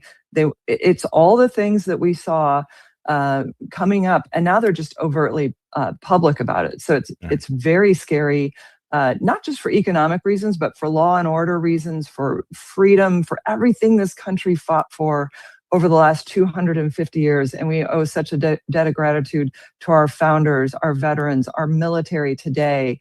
They're fighting to defend us against all of that. What do you think? Well, I think she's absolutely right. Like everything that they do is against small business. Like every law that they make, every increase in regulation, every increase in even in wages that they do, it is against small business. Like crime is not what creates poverty. Is crime creates poverty. Poverty doesn't create crime. Just because you're poor, that doesn't make you a criminal. But if you allow crime to fester, it creates poverty in that area. Businesses have to leave because they can't handle it. When you take away the felony from shoplifting, well, Walmart can take that hit, but your small business can't. If you have a small grocery store or you have a small anything store, you can't handle the cost of shoplifting. So the people who push for these laws, these guys say that they're pro the workers. No, they're pro big business because it's the big business that can take the hit from shoplifting. Oh, I'm going to raise the minimum wage. The small business, they have to either fire people or lower their hours to back that regulation.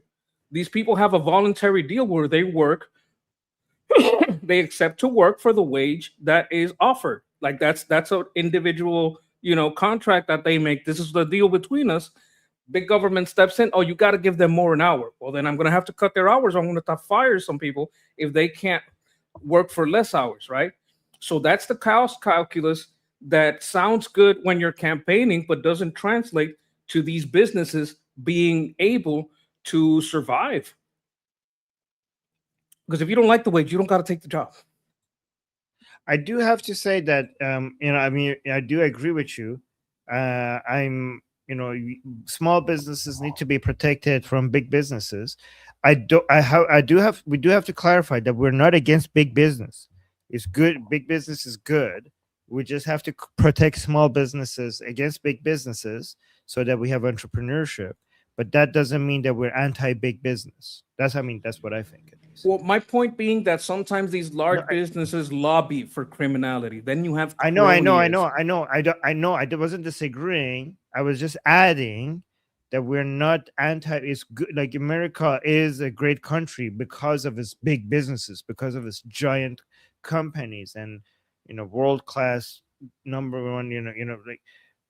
Nvidia and Microsoft and all of these companies. This is why United States is a superpower, is because of these giant private companies, right? I was just adding to your adding. I'm agreeing. Yeah. Okay. Yeah. Okay. All right. So let's go to Mamdani. Do you miss Mamdani? No, wasn't it like 5 minutes ago? No, this is the other. Okay, I'm mixing up the Danis. This is the Marandani and Mamdani. Okay, this is a different Dani. Yeah. Like, sorry. Marandi. Yes, they sound like each other. Do you miss Marandi? Marandi. Sorry, No, I don't. But you know what? Let's get it over with. It's like like bad medicine. We gotta understand this. Yeah. Right. Sorry, I don't know why I said Mamdani. Okay, so like this guy agrees with him. Let me actually follow him because this guy has a good source of garbage. He's saying, breaking, prominent Professor Marandi drops a massive truth bomb. He explicitly declares Donald Trump and Benjamin Netanyahu are absolute war criminals who must face Nuremberg-style trials.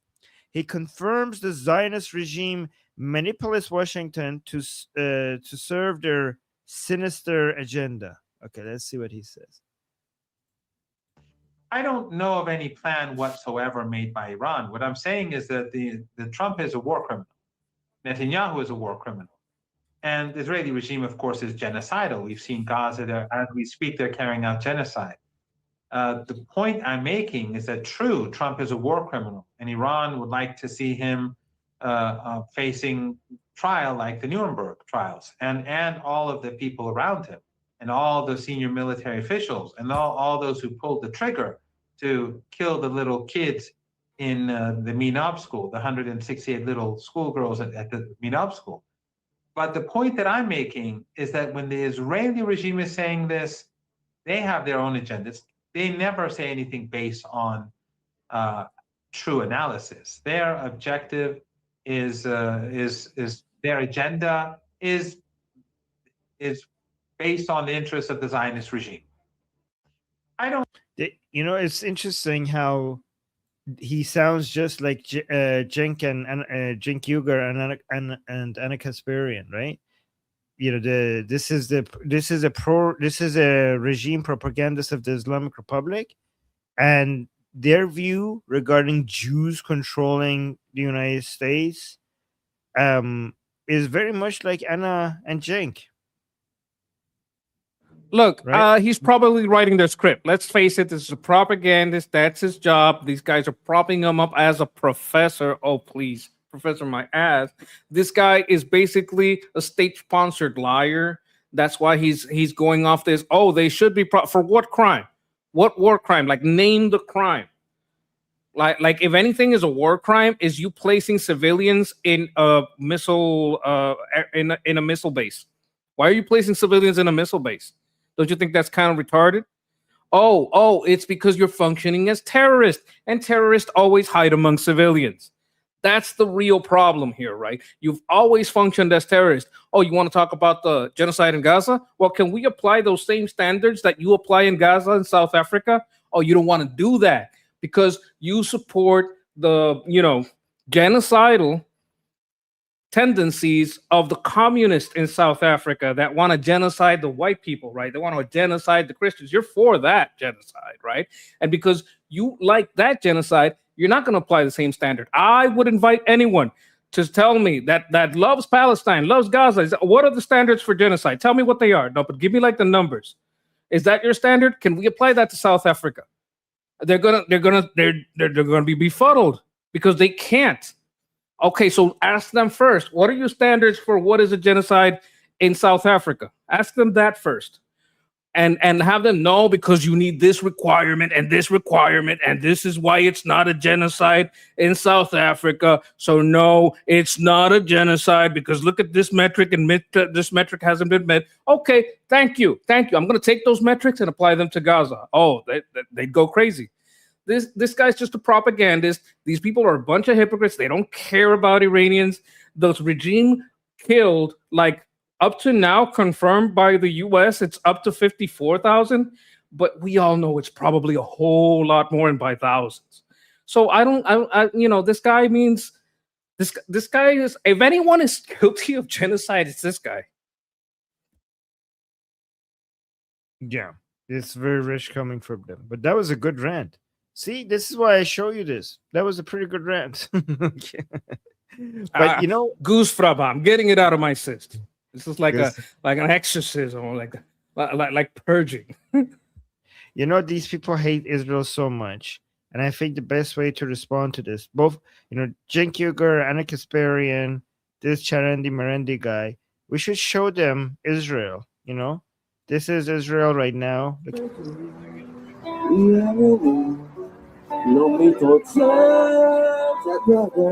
at this. Happy people. This Tel Aviv.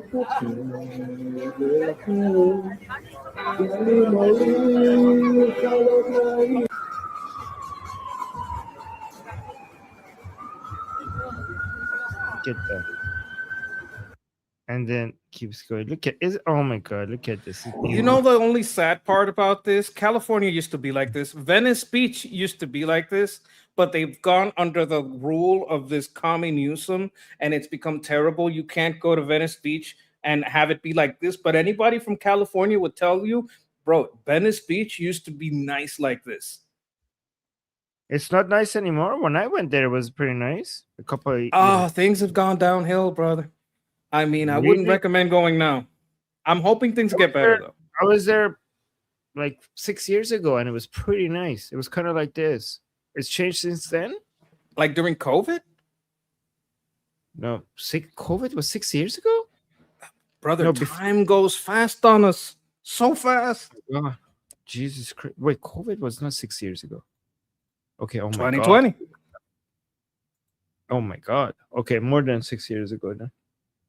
More like 10, right? But yeah, maybe 10. Yeah, you're right. Oh, like holy crap!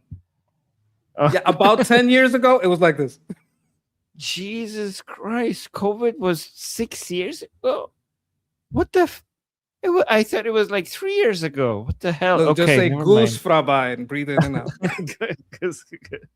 Okay, wait. This was, I don't know when COVID was, but this was last night. Okay, this was last night in Israel. Look at this. I want to show this because I know anti-Israeli people are here. Some of them will hate watching us. I want them to hate even more. Okay, I want them to get jealous. Look at this.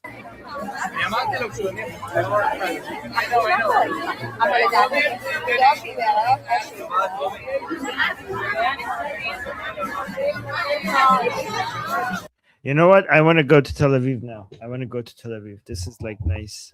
Ooh, this is very nice, actually. This is vibrant. The people are happy. They seem confident. They seem like secure in their environment. They're out, they're eating, they're having fun. This reminds me of my youth, back when I was a young monkey. Yeah.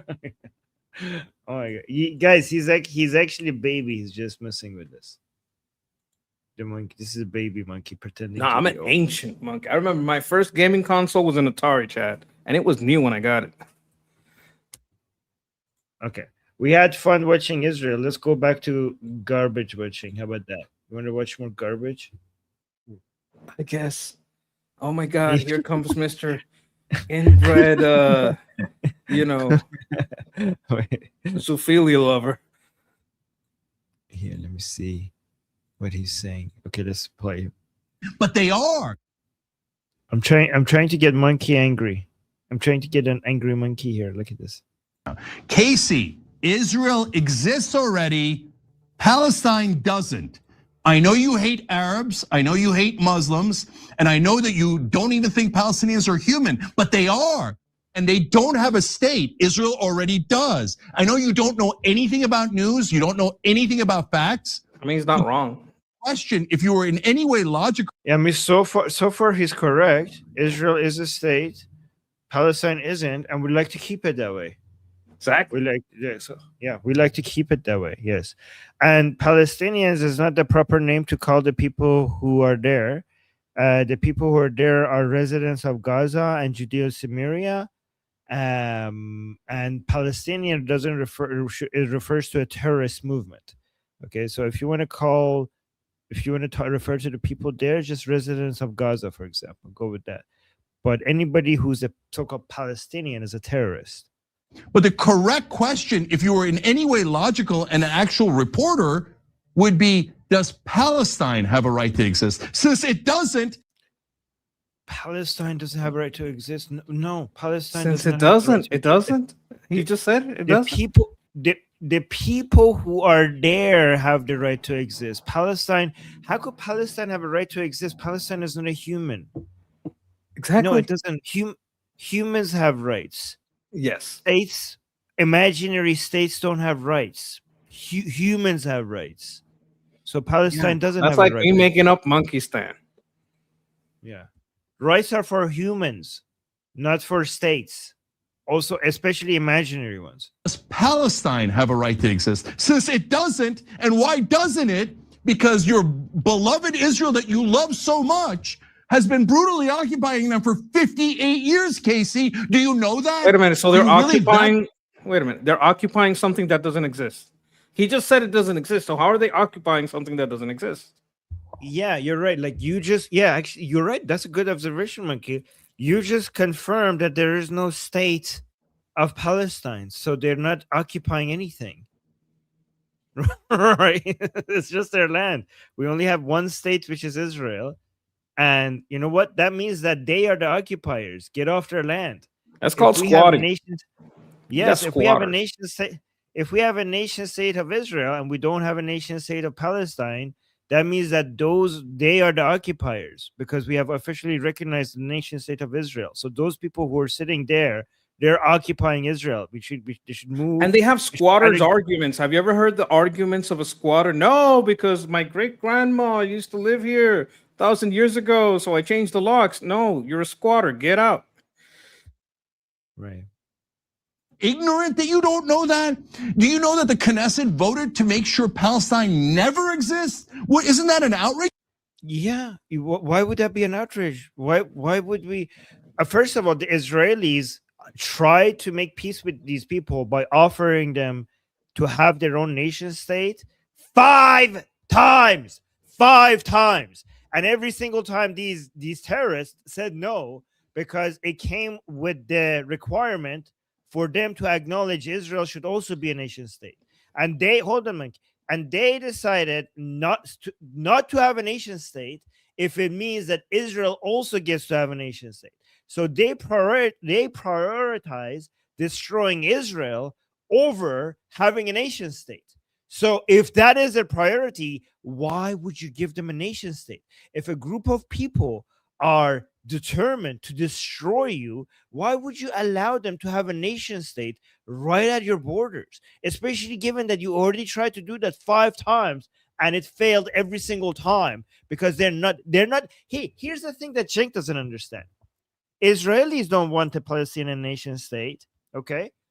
But those Arabs there, they also don't want a Palestinian nation state. They lie to you when they say they're fighting for a Palestinian nation state. They are not fighting for a Palestinian nation state. They're fighting for the destruction of Israel. The Palestinian cause is an excuse for the goal to pretend to the world that they're fighting for freedom. They're not fighting for freedom. They're not fighting for a nation state. They're fighting for the destruction of Israel. And we know that because every time we came to them and tell them, like, okay, here's a nation state. Can you also recognize that Israel is a nation state? They said no. So we know that this is about destroying Israel. And here's the thing. They said so. They, from the very foundation, from the very beginning of the Palestinian, so-called Palestinian, the terroristic Palestinian cause, they came out, they quoted this, that this is all just an excuse, that we're trying to destroy Israel. Go on, Monkey. Look, this is like when you have a squatter on your farm. The squatter on your farm is the son or the cousin of some neighboring farm that hates you, and they send their cousin in to try to squat. You try to make a deal. You say, look, I'll let you have that shed, right? You can just have that shed, but you got to acknowledge that the rest of this farm is mine. 5 times I'm telling you, look, you can keep the shed. You want a little house there? Have yourself a little house there. But you don't want that. You want to take over my whole farm. Well, fuck you then. Fuck you, squatter. Like, I tried to be nice with you. I tried to be too nice to you 5 times. You don't want to get along. You just want to take over, right? You just want my farm. You're not like, I'll even let you squat. I'll let you keep that corner, but you don't want that corner. You want to take over my whole fucking farm. Fuck off. Exactly. Especially after there was a genocide in Gaza. No, there was no genocide in Gaza. There was absolutely, oh my, how could you have genocide when your population is increasing in size? How could you be doing genocide when you have all the tools to just do mass kill the people in Gaza to the point that there's nothing of them left, and then you don't do that? How could you be doing genocide when you're warning people in Gaza where you're doing the bombardments, when you have an entire staff of people calling people in Gaza, telling them to move from one area to another, when you do the roof knocking at the top of every building when you want to take it down, when you actually drop leaflets inside Gaza showing where the areas of leaflets with maps on them telling people where to go? How could you be doing genocide in Gaza then, even with at the peak of the military operations in Gaza, you had a vaccine campaign in Gaza trying to save people from disease in Gaza? How could you be doing genocide in Gaza if Israeli taxpayer is spent to subsidize water, drinking water going into Gaza? Israeli taxpayers pay for the people in Gaza to be able to have water. How could you be doing a genocide in Gaza if Israel has managed to break the record in moving calories into a war zone, in a war zone that is fighting against? Israel managed to break the record in moving calories into the war zone, into a place where it's fighting against to feed the people over there. They broke their record on that. How could that be a genocide? How could Israel be doing a genocide when it managed to reach one of the lowest civilian to combatant ratios when it comes to casualty? Even though Gaza has the second highest population density in the world, even though their enemy is not wearing uniform, even though they have it, they don't wear it on purpose, even though they use human shields, somehow Israel managed to still reach one of the lowest civilian to combatant ratio while attacking Hamas. How are they doing genocide if Hamas doesn't wear uniforms? Why wouldn't Hamas wear a uniform? We saw that they have the uniforms, so why don't they wear it? Isn't that an admission that makes it more difficult for Israel to kill them? Why would that make it more difficult? The only way that could make it difficult if Israel is trying to not kill civilians. So Hamas not wearing uniforms is an admission from Hamas that Israel tries not to kill civilians, so they don't wear uniforms to make it difficult for Israel to kill Hamas. Because if Israel was basically killing civilians and combatants without any care with regards to who's civilian, then there would be no utility for Hamas not to wear uniforms. This is not an admission by Hamas that they know Israel tries to not kill civilians. Go on, Monkey. How does his face keep getting redder? Is it just constant embarrassment on his face? Look at him. Even as whoever is in control of the hue of the TV at CNN knocked down the orange from Trump, that his red is completely organic. I think he just lives in a state of constant embarrassment. How is this possible? Look at his face. Why is it so red? It's getting redder. Like, I've been watching this guy for a while. It's getting redder. I think it's just living in a state of constant embarrassment from just the constant endless lie and everybody reminding him that he's an inbred zoophile.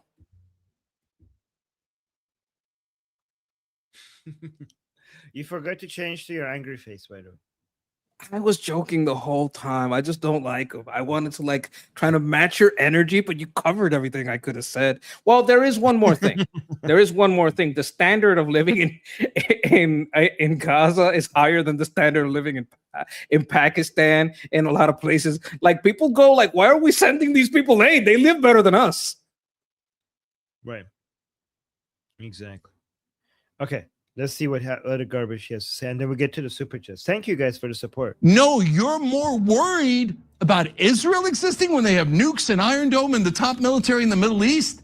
Why don't you just say? Yeah, that's not enough. That's not enough because they're surrounded. Because the Israelis are 10 million people surrounded by hundreds of millions of people that want to kill them. Israel is a nation of 10 million people surrounded by hundreds of millions of people surrounding a tiny country with no strategic depth. That is, you get from one side of Israel to another on car in 10 minutes. If you get to the borders of the Judea Samaria to Tel Aviv is if you have rockets, there's no defense against that. If Israel with all of its military might, if you all of a sudden, if they basically just go in and raid it, if you have enough people and they do it all of a sudden, there's no defense against that. Israel is always in a threat of annihilation, and you guys know it. You try to belittle how big of a threat that is. The only way Israel could survive is to destroy the threat before it needs to go to the sources of these threats and destroy them before it gets to its borders. Because Israel is such a small country that has zero strategic depth. All of the depth and all of the stuff that you mentioned is not good enough to protect it. The only way to protect Israel is to go to the home countries where this threat is coming from and destroy the threat before it gets to your borders. Because if it does get to your borders, you're finished. So yeah, I am worried about Israel. I think it's hilarious when you look at the map. You ever seen the map? Like when you look at the size of Israel and the size of all the nations that say they're scared of Israel, it's kind of ridiculous. I almost want to send it to you. I kind of do. I'm going to do it right now, like just in case we can use it later or whenever, because when you look at the size of Israel and you compare it, let me open my Telegram, to all these people that are scared of Israel, it's just ridiculous. It's just absolutely ridiculous. Oh, what's going on here? It says that Israel has nuclear bomb. Okay, what am I supposed to do if I have all of a sudden 300,000 people coming into my borders and passing? Like imagine October 7th, but times 100 all of a sudden, because they have the numbers. Imagine if you had 300,000 people doing an October 7th. What am I supposed to do with my nuke? How is my nuke is going to stop that? Am I supposed to nuke my own country? What am I supposed to nuke my own borders? Right. Also, imagine if you have like people in Judea Samaria all of a sudden having a Palestinian state. Imagine if now they have their own independent nation states and they start building ballistic missiles or other types of missiles seconds away from Tel Aviv, and I shoot all of them at Tel Aviv. What is my nuke supposed to do? A nuke is not good enough. A nuke can be used against like a giant other adversary, like that is also trying to nuke you or something like that. A nuke is not good enough. You need to do other things. You know what other things you need to do to be able to defend Israel? Everything that Israel is doing and more. Everything that Israel is doing is what you need to do to defend Israel, not just having nukes. I mean, Russia has nukes. Has that helped them against Ukraine? It doesn't. Like, is Ukraine not able to attack Russia? I mean, go look at St. Petersburg right now and Moscow. Look how successful Russia has nukes. So just saying like, oh, you have nukes, it's not going to magically stop your enemies. Not at all. And I just thought I sent you that image. I think the comparison makes all of this look ridiculous because this screaming and screeching and gnawing of the teeth and like, oh my God, Israel. Hey, come on, guys, calm down. You're just virtue signaling. You're acting like a victim because you suck at governance. You guys all suck at governance. You're crooks and thieves. You steal from your peoples. It's a terrible thing. But I mean, look at Israel. Oh my God, the big bully. That's the big bully. Everybody's so scared. Let's be real. You know what what this looks like? This looks like David and Goliath. It does look like that. It does. Yeah. See how I'm an atheist, but I made it biblical. I mean, you know what? Sometimes, history has its roots, right?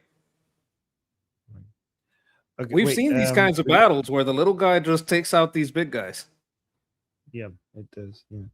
Oh, wait, hold on. Let me Guys, we got a lot of super chats. I will get to them soon. Thank you guys for all the super chats. That's very sweet. As far as I know, every time Israel has even grown a little, it's because it's attacked. Israel doesn't start wars. Yeah, Israel has never started a war. Never ever has Israel started a war. Every time Israel participated in a war, somebody attacked it, and Israel is just responding. Israel keeps hitting you. They're hitting me. Well, stop attacking them. They'll stop hitting you. Stop attacking. Yeah, exactly. Okay, let's switch this. Hang a sign around your neck saying, I love Israel and I'm lying to you on their behalf. And I'm doing this obvious sophistry and propaganda where I pretend Israel's in danger of not existing. And I pretend Israel is dangerous. Like, there are hundreds of millions of people who keep saying that they're going to destroy Israel. We have the Islamic Republic with billions of dollars of oil and gas money every day announcing that one day they're going to wipe Israel off the map. And we're pretending that Israel is in danger.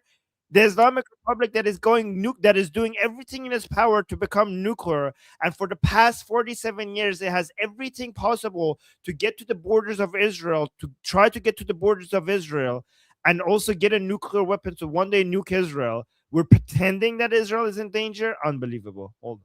This is crazy. We saw the map. I mean, it's not just the map. It's also the fact that those green areas that you showed us on the map is filled with hundreds of millions of people who want to destroy Israel. And we also have a state, a regime that is going nuclear with the intention to wipe Israel off the map, as they say themselves. I mean, Cenk, do you not believe them? Why don't you believe them when they say they want to do that? Israel's in danger of not existing, and I'm trying to distract you from the fact that Palestine doesn't exist because I think they're subhuman. I don't care. What? Okay, so here's the thing. Palestine is in no danger of not existing because it doesn't exist to begin with. So where's the danger? Like, you're like, oh, you're saying that's, I don't know, horses in danger, but you should be more worried about unicorns because they don't even exist. Like, oh my God, you're so sad that horse is in danger. But if you're worried about that horse not existing, you should be even more worried about unicorns because they already don't exist. That's what he's saying. Look, what is the number one danger to the people in that area? What is the thing that's most likely going to get them killed? Like, let's be honest here. Who's the most likely to shoot them? It's Hamas. Like, if you live there, more than likely, that's who's going to shoot you. It's not going to be anyone in Israel. It's going to be some Hamas guy saying that you're not following the correct laws of the Sharia or whatever, or you're a traitor, or they're going to accuse you of being something, and you're going to get shot. Like the greatest danger in that Hamas occupied area is Hamas. True. Yes. Yeah, you're right. The greatest dangers to Muslims are Muslims in general, right? So if you're worried about Muslims, you need to fight Muslims to not be killing Muslims. You got to stop Islam. You got to stop Islam, yes. Yeah, the best way to save Muslims is to end Islam. That's the best way to save Muslims. If you're worried about Muslims, then fight Islam. Join us. But isn't that stupid? Here's the thing. These people know that the so-called Palestinians are not in the danger from Israel. In fact, Israel. Here's the thing: the people who care most about, do the most for the so-called Palestinians are Israelis. Nobody around the world cares about the so-called Palestinians more than Israel does, right? The pro-Palestine people, they're a curse upon the so-called Palestinian people. They use them. They're invested in their suffering. Their entire movement, the axis of resistance and the Palestinian cause, it's not about saving the so-called Palestinian people. It's about using the so-called Palestinian people for their anti-imperialist agendas. That is the goal. That is the point. So for that agenda to continue, the so-called Palestinian people need to suffer. They need to suffer. So they have no intention in saving them, because if they are not suffering, then their whole excuse will be over. You need the victimization of the people. This is why he's so angry regarding with the narrative that Israel is in danger, because they need the victimization narrative only for their own side. And because they're so interested in the victimization narrative, then it would make no sense for the so-called Palestinian people to stop being victims. If you save them, if they stop suffering, your entire movement is over. And that's why you're invested in their suffering. But Israel, on the other hand, kills their oppressors. Israel kills Hamas, which is the oppressors of the people who live there. Israel feeds them. Israel gives them water. Israel vaccinates them. Israel does everything in its power that when it's defending itself, it kills less civilians. Israel cares more about the lives of the people who live in Gaza and Judea-Samaria than anyone else, including themselves. Israel cares about the lives of civilians in Gaza more than those civilians care about their own lives. That's how much of a death cult they are. That's absolutely right. Yeah, somebody's saying suffering is their business model, correct? Yeah, exactly. Okay. We got a couple of super chats. Let me read the super chats and then we go to another Jenk video. Okay. Sayed, thank you for the super chat saying, please don't forget to like the stream. Let's keep the like button busy. Thank you, Sayed. I always, I forget asking that people. I know it actually has an influence. When you say, guys, please like the stream, more people end up liking the stream. And I forget to say that. I forget to ask. Monkey, you do a good job in reminding people. I suck at this. Yes. I should tell people. Well, yes. sometimes I forget to tell people to subscribe to my stream. Like we're at 572. We're trying to, I don't know, let's set the goal at 575, right? That shouldn't be hard to reach in a stream, right? Just a few away, just to get a nice round number. And then on my stream, I'll shoot for 25 more and try to get 600 today. Yes. And I will post a link to your upcoming stream. Thank you. Then yes, I will do that. Yes. But I mean, let me just do it right now as well. Guys, this is Monkey's channel. Go subscribe to him. And thank you, Sayed, for using, not only you're giving us a super chat, you're also using it to remind people to like the stream. Thank you so much. And we got a new member. Thank you so much, Charles. Charles just became a member. I appreciate you. I appreciate you joining our group. And then Justin with a super chat saying, I genuinely believe the only way someone can fall for this gaslighting nonsense is if they already had predisposition for such nonsensical gibberish. That, and also a sense of belonging and membership to the people who believe that, right? Here's what I've noticed over the years. Many people believe the things that they believe not based on whether it makes sense or not, but because they need a community to join and belong to, and they choose the things, they have to choose the right things to believe for that community to let them in. So a lot of us don't understand people that believe in, nonsense. I mean, like, this is obviously nonsense. Why do you believe it? This is because of an assumption that people choose their belief as a way to explain the world. And that's why they chose the belief that in their mind better explains how things are. That's not the utility of beliefs for many people. The utility for belief for many people is a membership card and an identity card. Right? So an identity card is like they wear it, they see if it fits them and if they're comfortable with it. So it's their identity that they're choosing. And membership is that they need to belong to a community or group of people. And if they see that they're accepting them because they're saying the right things, then they believe in those things to be accepted in that community.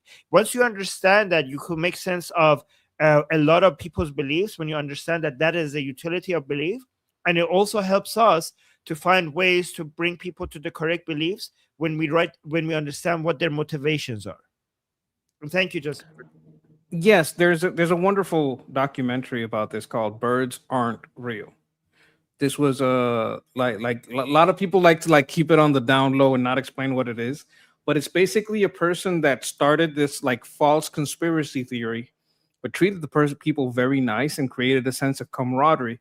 And just, then like later explain, hey, this isn't a real thing. We're just explaining that a lot of the people that fall into these groups are falling into these groups because they don't have a sense of community. They don't have a sense of belonging. And that's what's keeping them there. It's like a little tribe that they go to and they feel welcome. They feel like they're part of the group and they become fiercely loyal to it. True. And Justin with a super chat saying, I'm sure there's a few truly gullible folks that can fall for it, but I think those people are much fewer than we think. But it's also about getting them. A lot of the people who fall for this, they fall for it before they have already formed an opinion. Here's the thing: when people form an opinion, it's really hard to get them to change their opinions. But also, you have to understand that we always have new people who haven't had any beliefs, that are getting old enough to start forming those beliefs. So a lot of the recruitment are from younger people that are in the process of forming a belief. And this is why our camp needs to do a better job at reaching to people earlier in their life. Yes, get the youth, because conservatives have a little problem with that. Youth are more emotional, so they fall for emotional rhetoric. And thank you, Justin, for the super chat. Nemo with the super chat saying, snake yogurt and oh my god, and cosperia. Oh my god. Nima, you made me swear, and so it's a Persian swear, so most people are not going to get it, but I'm not going to translate. So this is junk yogurt. Oh, you're not going to translate? That's not fair. Yeah, because I'm trying to be polite on the show. People told me to stop swearing. I won't tell anyone. It'll just be between you, me, and the chat. Chat, you won't tell anyone, right? It's okay. It's okay. I mean, the Iranians, yeah, it's fine. It's fine. Okay. Thank you, Nima. Thank you for the super chat. No, that's not what it means. Kos doesn't mean poop. It means women's private parts. Something like that. Yeah. And thank you for the super chat. Fleshy Interloper, thank you always for the super chat, saying Islamic Republic would gladly nuke Gaza, trying to hit Israel. That would be genocide. Yes, they would. In fact, they have. Well, I mean, they don't have nukes, but they have. Yeah, they have bombed Gaza many times. But in their propaganda, when they're showing that they're nuking Israel one day, they show them blowing up the entire place, including Gaza and Judea Samaria. And every time they do that, we're like, what the hell? Isn't that the people you're trying to save? They're martyrs. Hello, Durka. Hey, actually, you said that. Khomeini actually said that. It's like if in the process of killing your enemy, if you kill Muslims, it's fine because they're going to go to heaven. That's what Khomeini said. They get 72 goats. And then Charleston Amy, thank you so much for the super chat. Thank you, Amy. Thank you for the support. Saying thank you guys for your integrity and passion. Oh wow, thank you. Well, okay, it's past time for Americans and all to stand up. Yes, and all. Yeah, everybody in the world for sure. There's one that I highlighted there. I mean, thank you, Charleston Amy. Thank you. And yes, I like how you say and all, because I think this is a global movement of patriots from all around the world, of all countries, against communism, Islam, woke left and woke right. Patriots globally need to unite with each other and work to push back against these ideas. So thank you. I do agree with that. And then we have a veteran Huffman. You highlighted this, so you started this, so you read it. Yeah, this is like Anna Kasparian and Cenk worried about the Palestinian. Well, Palestine doesn't exist, so it's like Wonderland Lives Matter. This place that doesn't exist. I mean, we got Alice in Wonderland over here. Anna Kasparian and Cenk screaming about this. We got to save Tweedledee and Tweedledum. We know we got the Queen of Hearts over there screaming off with their heads. As she leads Hamas or whatever. but yeah, Wonderland Lives Matter, I guess. Thank you, Hoffman. Thank you, and thank you for your service again. All right, let's do another Chink video. Chink. Okay, so this guy is like a huge fan of him. I don't know who this guy is. He looks, oh my god, who is this guy who's a big fan of Chink?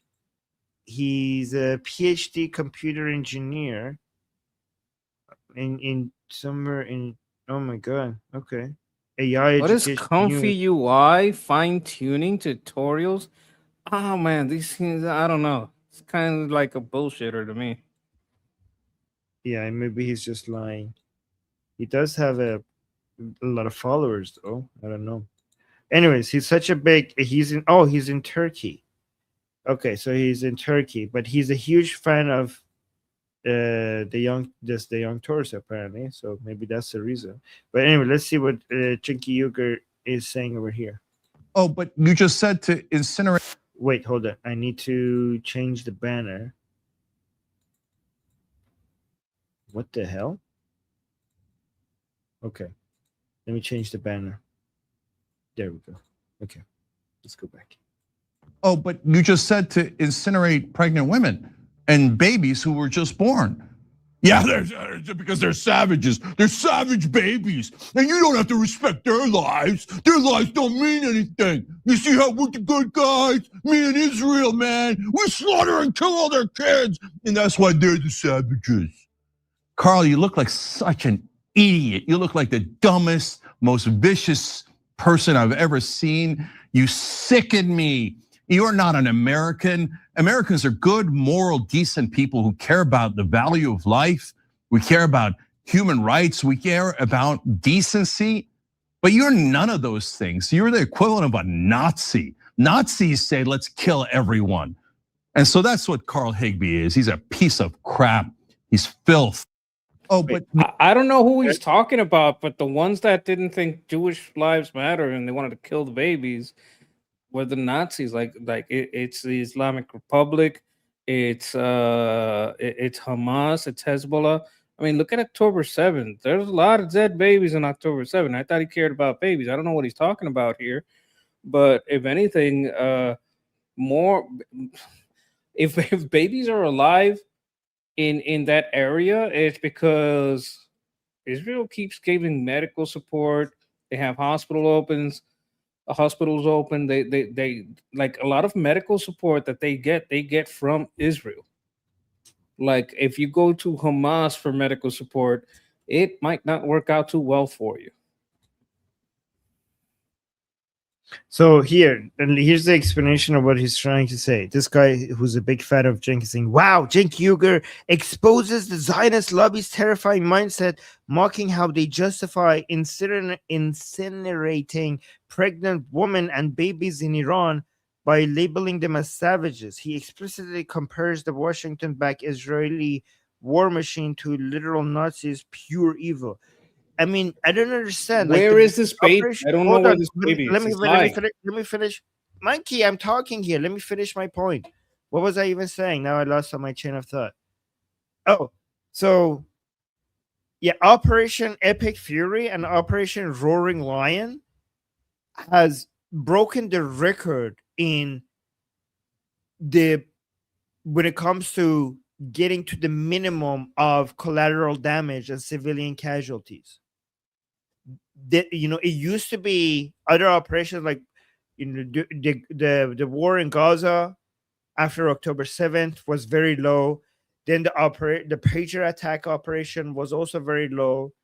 But Operation Epic Fury, the 40-day war, United States and Israel managed to break the record when it comes to any military operations at this scale. The number of civilian casualties was the lowest in history for any military operation at this scale. So imagine that. Imagine looking at this achievement. Imagine the level of care the Americans and Israelis put into these military operations to reduce the number of civilians casualties to a historical low, and looking at that and comparing that to the Nazis who were trying to massacre civilians at record high rates. Anyone that they didn't kill from their enemies is because they couldn't. So the Nazis were trying to reach maximum civilian casualties, and you are making them equivalent to the Americans and Israelis who not just said, but actually achieved the lowest civilian casualties in a military operation at that scale. Like the level of, how it's a 180. It's not just lying. It's not just lying. It's not misrepresenting. It's not just misrepresenting the truth.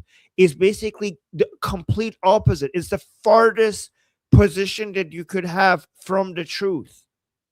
Go on, Monkey. Look, I just gotta say, I want one of those pagers, right? Not one with the float, but like with a model. I'd like to have one of those pagers just framed because that thing was so brilliant. Like, you gotta give it up. You gotta give it up. They created a whole company, got them to buy them from the company that they created. Like, the pager thing was so brilliant. You remember that? Oh my God. I was like, whoa. And like, the whole world was like, God damn. Like, you don't want to mess with these people. I want one of those pagers, right? I don't want one of the ones that blew up. I just want like the empty outer casing, no electronics in it. I just want to frame it and have it on my wall in memory of, the most precise, targeted operation. Like, that's got to be like top tier. Like, if you're gonna go to what's the most precise operation, that's got to be top tier. Can I explain why this narrative by Cenk kills in civilians? Like, it actually kills civilians. Like, Cenk is contributing to civilian higher casualty rates of civilians, right?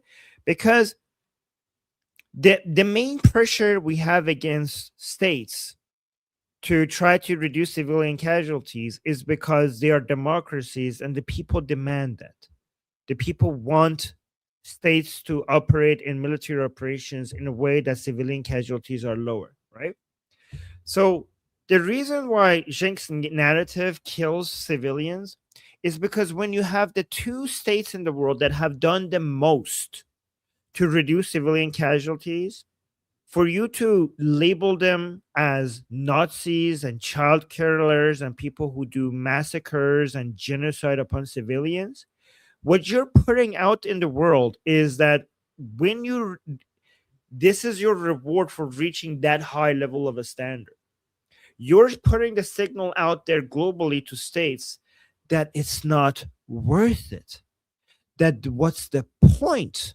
What is the point to try to reduce civilian casualties, given that the top two countries who do that don't even get recognized for it, don't even get praised for it, don't even get rewarded for it? So just kill, just stop. What they're saying, what this narrative is saying, is that it's not worth to put in the time and the investment and wasting resources and reducing and tying your hands with useless standards if nobody is going to recognize that and reward it. Why should you have these self-imposed restrictions on yourself if nobody is there to praise you for doing it? In fact, you get punished for it instead of getting rewarded for it. You change the incentive structures of states all around the world when this is how you frame what Israel and United States is doing. And that is what kills civilians. That's what kills people. Cenk is killing people by putting this narrative out there. Do you guys, people in the chat, do you understand? Like, I want to make sure that I explain this in a way that it was easy to understand. Was that did you guys understand what I was saying? And did it make sense? Go ahead, Mickey. Look, I just say that there's always going to be people like this. We never let people like this stop us from being like moral actors. I understand where you're coming from, but thank God, or whatever you want to believe, we don't allow these kind of scum to be what determines how we act, how we react, and what, if anything, this motivates us to like not ignorant people. Like, I know he's trying to reach ignorant people. He's trying to reach two people, his echo chamber and ignorant people, to turn them, right? But people who know what's up, this just gives us more motivation and more strength to fight this kind of stupidity. Because, like, to fall for this, you have to be ignorant, which is fixable, or stupid, which, I mean, how far are you going to go with that? You understand what I'm saying? Mm-hmm. Yeah. Okay, we got 2 super chats. Let's respond to that. Okay, this is for you. Do you want to read this one? Don't forget to read the username. Surfing Bird says, monkeys appearing confuses me, but I love the show. Many good thoughts. Oh, thank you. I mean, just know that I'm a good monkey. That's what matters. What is a grease monkey? A grease monkey is what Americans call a mechanic. Like during my time, I served in the infantry. I served as a mechanic for armored vehicles. That's what this is all about. So I'm mixing a term for my job. My job was a grease monkey or a mechanic, and I'm making a little bit more literal, like just so you know, and anybody that's new to the show, that's what this is all about. Yes, guys. You say Monkey served in the military, so thank you for your service, Monkey. Always. The best way to thank me is to know your rights and protect your rights. That's the best. Like a lot of patriots that lost their lives. Like that's what drives me. The people that I know that are gone, they're not here anymore. I know what they were fighting for, and they were fighting for your individual rights. So make sure you know them and protect them. Okay. Do you want to read the next super chat? Sure. Well, highlight it. I want you to. Yeah. Oh, I can. Yeah, sure. There you go. Casey Pierce says that guy's name is Firkin. Senk is Firkin crazy. Oh, I get. Okay. That guy's name is Firkin. Firkin crazy. Yes. Oh, this one. Yeah. Okay. Firkin. Yes. Thank you, Casey. Thank you, Casey. I was like, who is he talking about? Attention to detail. That's pretty good. Okay. I didn't see that coming at all. Okay. Wait. Where is this? Hold on. Let me see. 2 minutes. Oh, so here in this next video, Cenk is explaining that the Trump administration is. Hold on. Let me get this right. But let me put this down there. Trump administration is a total. Oh, Trump administration's total strategic failure. Let's actually read because sometimes it doesn't make. I don't know what the context is. So let us get this Firkin guy explain to us what the context is here. Yeah, the Cenk is saying, "Wow."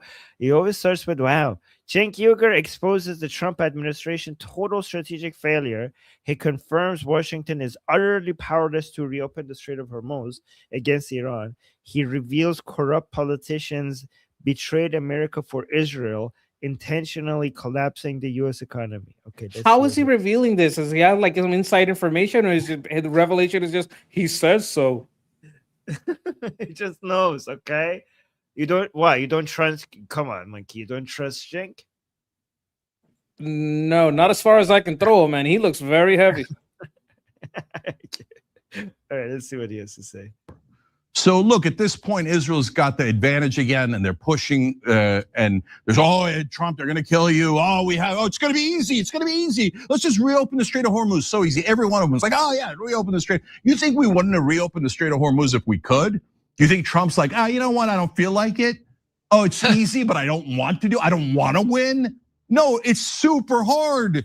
And now, if you notice, they're like, maybe ground troops, maybe nukes, and so. When the gas prices explode again, when the economy collapses, remember all the evil idiots who brought you this war and betrayed you on behalf of a foreign country. The oil prices are still. Yeah, go on. What nukes? What is he talking about? What is he talking about nukes? What is he talking about the market? Like they've been saying this is going to he has been saying the same thing about the market since the start, and it's been how many months?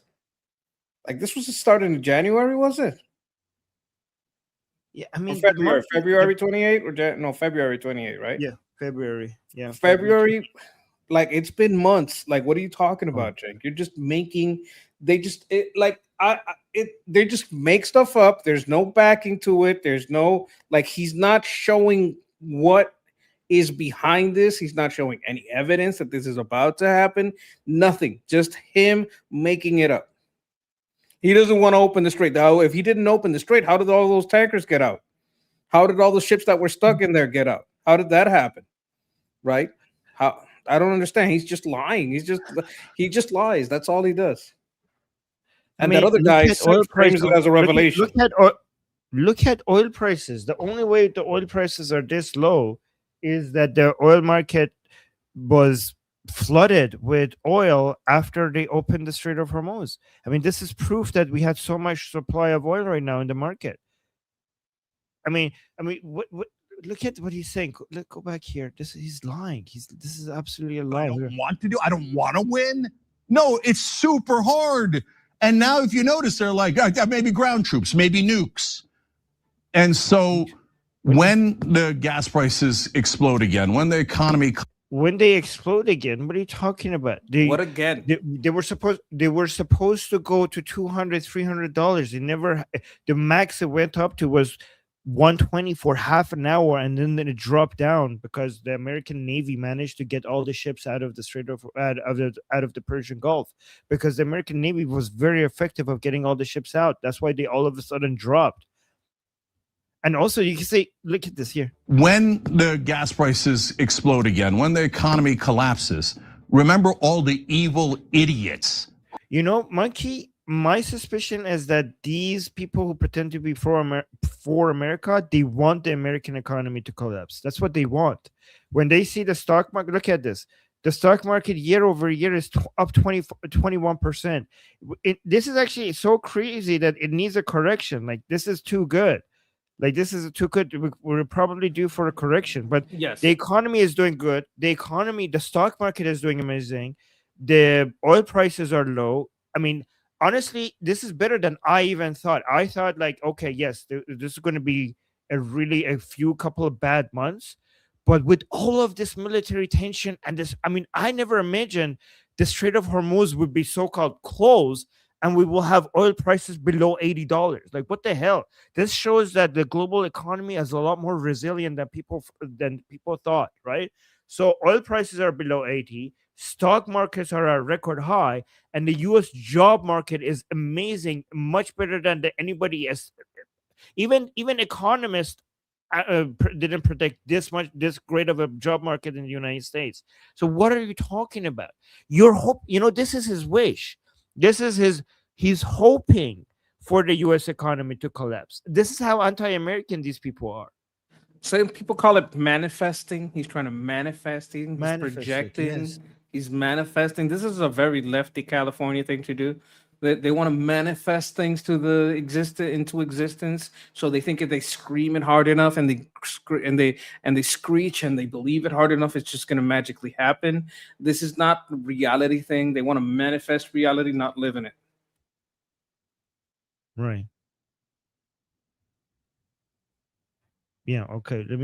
This is so infuriating that you have this many Americans being this anti-America, and they're getting so much, they get so much audience. Like, they're so big, their audience is so big. Let's get hold on, let me make sure we get an update regarding what's happening. 1 second, let me change the banner to this. I need an assistant to change the banners for me here. There we go. It's always hard to predict the future, particularly on live television. But over the last 2 nights, it's been pretty quiet. What really irked the White House was Iran launching these attacks while President Trump was abroad. He was in Ankara, Turkey for the NATO summit. Perhaps Iran was a little irked about its team losing in the World Cup as well. And of course, these attacks happened during the 6-day state funeral for the late Ayatollah. So for now, it does appear that things have calmed down a little bit. You saw the Qatari mediators, Pakistanis get involved. It does look like this is opening up a new round of talks, Rachel. So for the last 2 nights, it's been pretty quiet. Perhaps that will continue as we're back to the diplomatic push. Well, only a fool makes live predictions on live television, which is why we're all in business. Lucas, thank you so much. Thanks, Lucas. It's always hard to predict the future, but Okay, but let's listen to this one. This is a good one.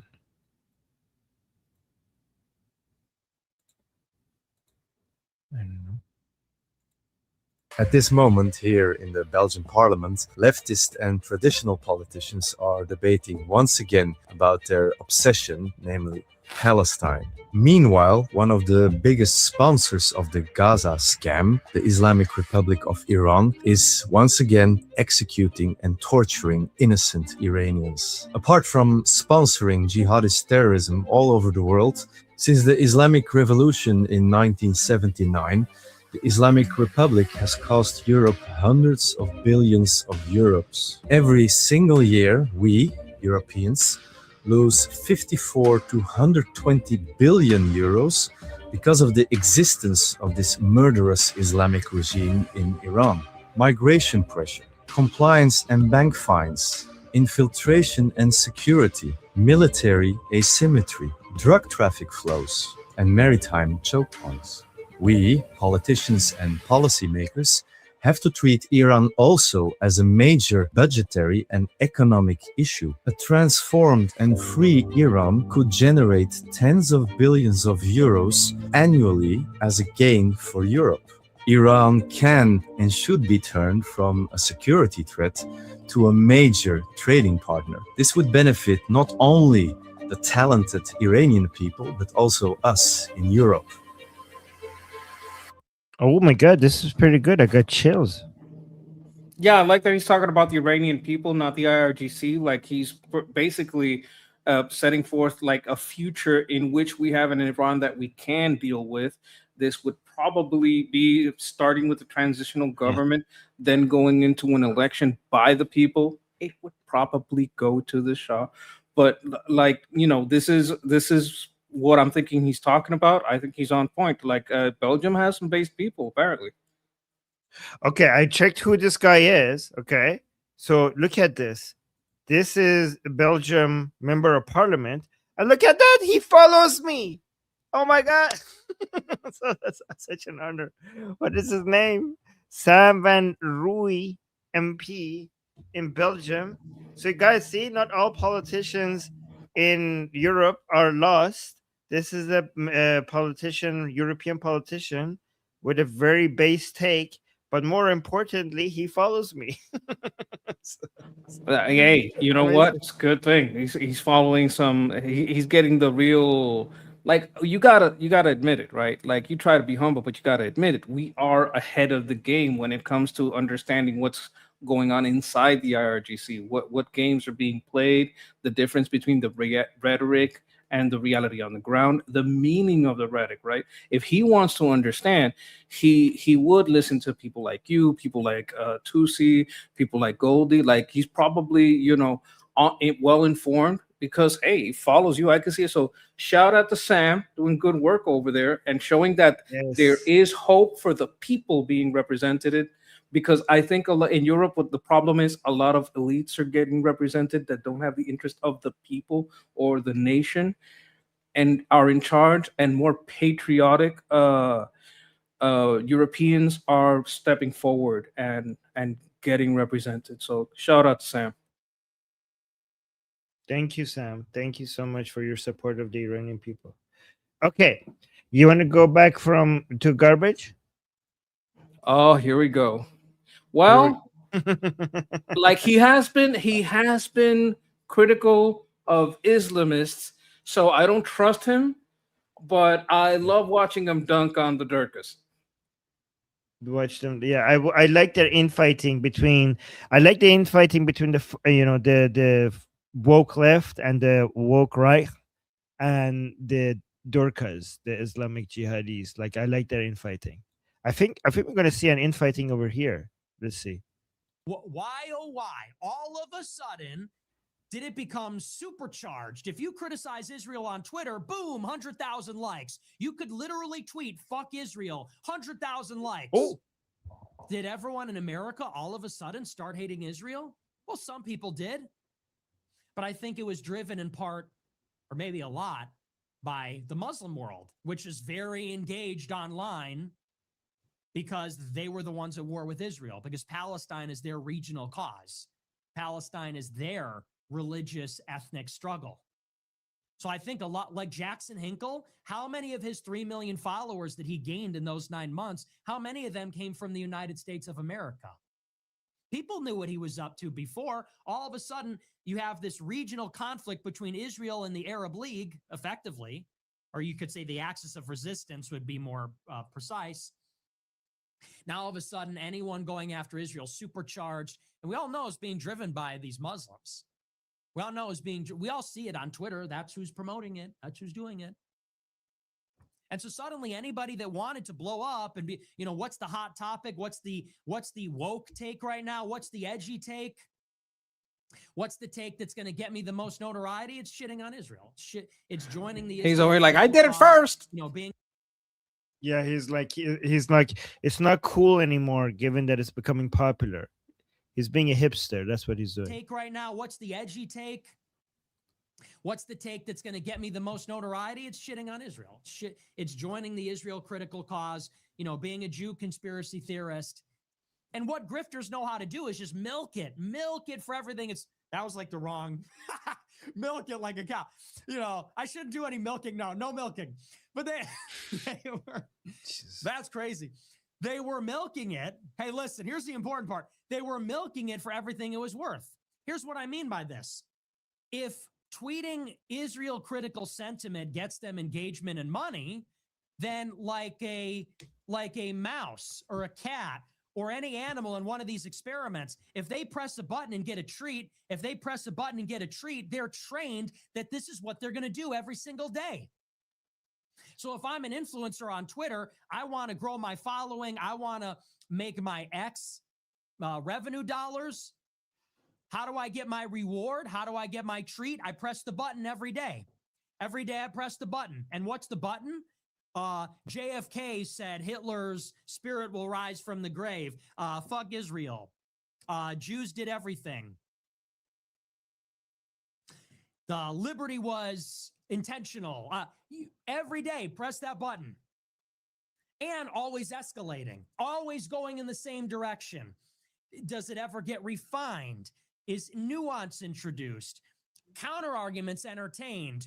Do we discuss the limitations of this theory? No. Press the button. And if we're not getting the same reward, press the button harder. Press the button twice. Press the button 12 times. Slam the button.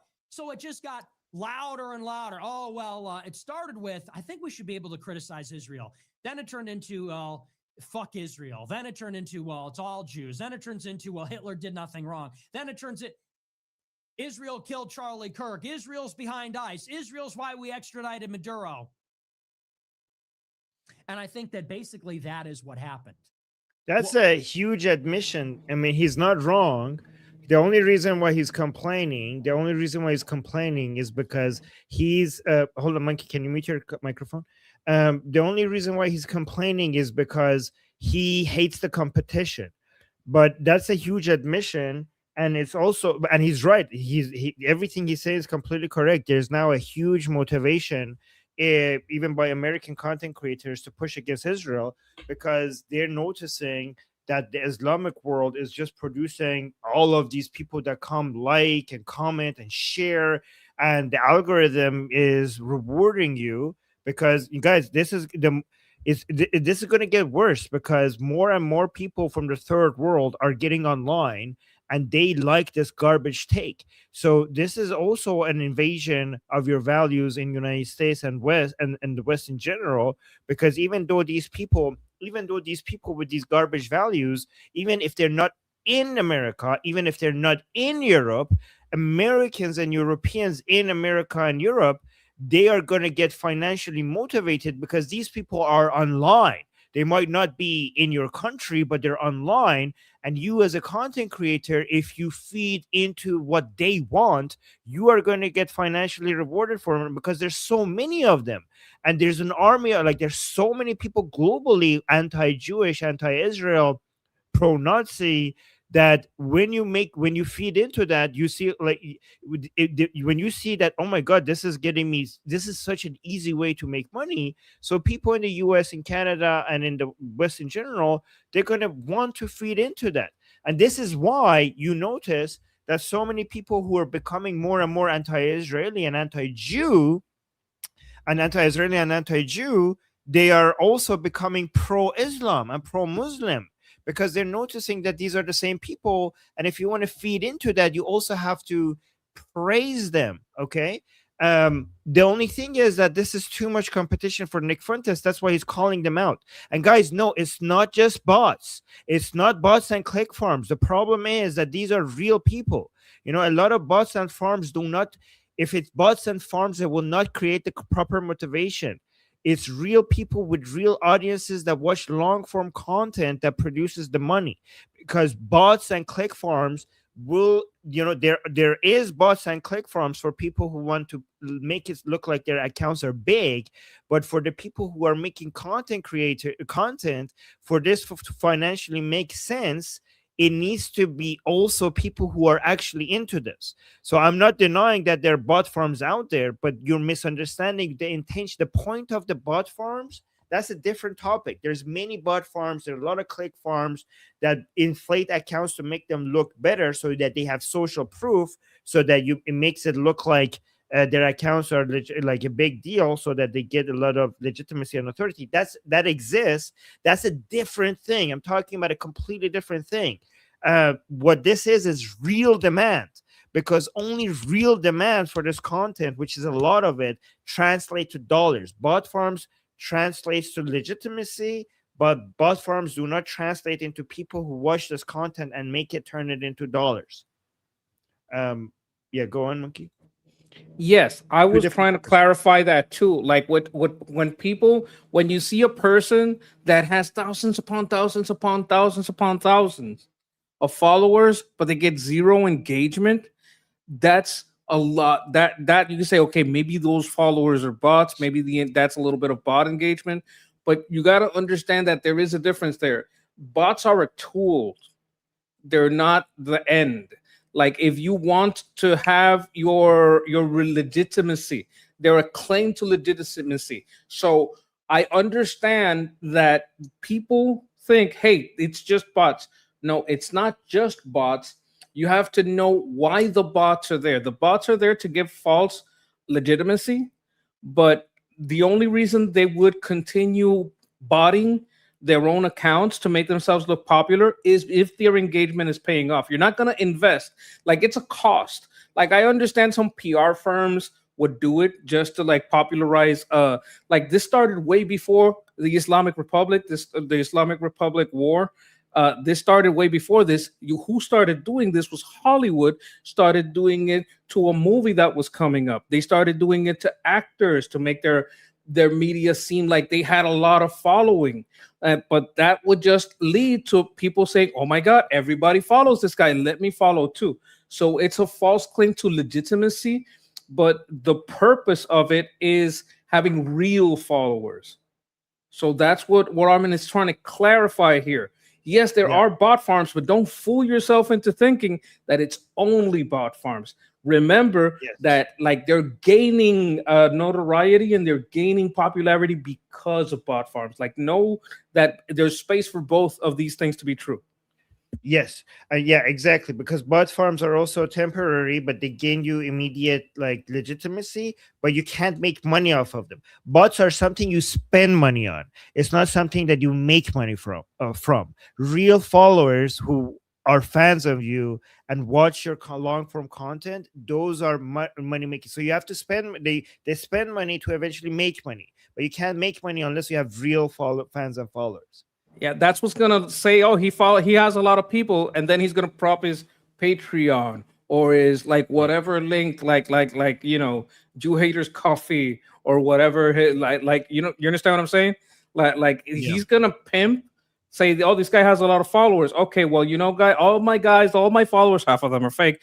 Please follow me on so and so and make their money there. That's the grift that Nick is talking about, and he doesn't like competition.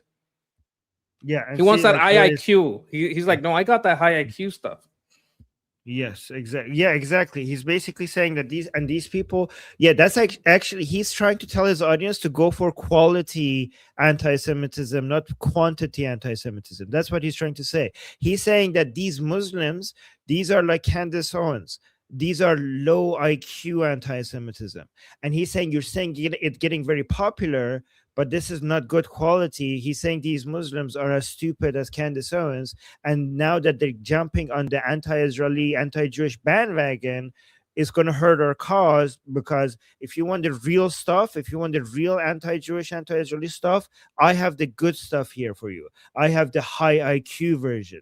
Don't go with that. Don't celebrate this getting so big, because that's just the Muslims, and they're not high. That's not good quality anti-Semitism. That's what he's saying.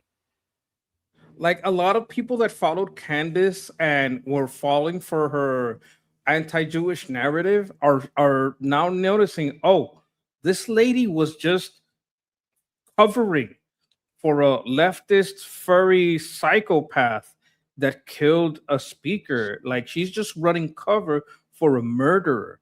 Like, all she's doing is distracting from the fact that a crazy leftist killed Charlie Kirk, and the media, not the media, but a lot of the left celebrating it. With all this distraction, the right is thinking about, did the Jews do it? Didn't they do it? Instead of thinking, look at what the left is capable of doing to us. Because that should have been the focus of the conversation, and then it became this other thing. So Amy is saying all anti-Semites are low IQ. You know, I think this is underestimating your enemy. I don't think you should dismiss all your enemies as stupid. Nick is Amy. dangerous. Yeah, Nick is an anti-Semite. He's not stupid. He's actually, unfortunately, very smart. He's anti-Hitler. He's very nuanced, but he will push that button. He does push that button too. No, yeah, and Nick Fentis is unfortunately very smart, and he's anti-Jew. He's an anti-Semite. He's a Jew hater, right? And if we dismiss all our enemies as stupid, then we're not going to be prepared for the fight against them. So, you know, people, not all evil is stupid. You know, I think Nick Fentis is evil and not stupid. You know, we do have people who are evil, but they're also smart about it, right? Absolutely. Yeah. So underestimating our enemies, it makes us weaker. So we have to be careful with that. We got a super chat from BT June saying, who is making these payments? If we control both media and the bank, someone is fired. Yes, BT June, what are you Jews doing? What is happening? Where's my 7,000 shekels? Yes. Yes, exactly. BT June. Yeah, make sure you fire the person who's allowing this to happen. And also Roy was saying, of course, it's not only bots. More and more Pakistani Muslims, Africans are getting online every day. Yeah, and it's going to get more. Guys, there's going to be a huge wave of new people from the third world that are going to get online. And in the next couple of years, there's so many people that still don't have internet. There are so many people around the world that don't have internet. And when they get internet, it's going to reduce the quality. It's going to significantly reduce the quality. Oh my, it's already pretty bad. It's getting worse and worse every year. And this is only just the beginning. Right, so it's a wave of garbage takes is going to hit the internet, and again, this is more people live online than offline. So this is the problem, because we're like, oh, protect our borders. There is no borders online, and these ideas are all going to be mixed together in a global soup, right? So we have to, and a lot of it is going to be garbage. So we have to get ready for this army of garbage values hitting the internet. And don't think like, oh, well, they are the third world. It's not, we're Americans, and we're not going to pay attention to that.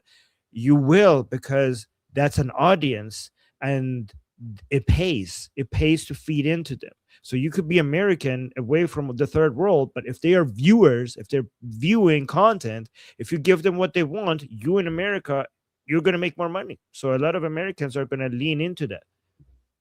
Look, we talked about this in the discussion group, and one of the problems with this is that AI is getting trained on this dirge of garbage that's on the internet, and it may skew. It's not supposed to, it's supposed to be smart, right? But we have to understand the limitations of AI at this point, and this kind of thing, it doesn't help at all. And I'd welcome anyone to come to the discussion group. I'm optimistic about AI because the future of AI is not to get trained on human-made content. The future of AI is to get to first principles and learn things itself rather than getting trained on stuff. The way a child learns things. You just go and you see what's right instead of looking at what humans are saying is correct. You just learn it from yourself. You just get the first principles there of like how the universe works. You have zero assumptions and you just go figure it out instead of seeing what the humans have said. That's the future of AI. So I'm actually optimistic about it. I think that's an excellent point, but that's not the most important point we're making here. The most important point to make here is to come to the discussion group, subscribe over here with the QR code. You can see how passionate Armin is about this. So you're gonna get a good source on this. So it's a very good thing. You come over here, talk to me, talk to Armin. Monkey is trying to give me a way to promote our discussion group, and I'm just going over me. I'm not getting it. Like Monkey, He's this passionate. Armin, He is this passionate over there too. So you're gonna ask him about AI. We went into it hard yesterday. Like we went into how these AI centers are built. We were in that side of it, but you can get into the full metaphysical. Like it gets crazy over there. But Armin keeps us in line.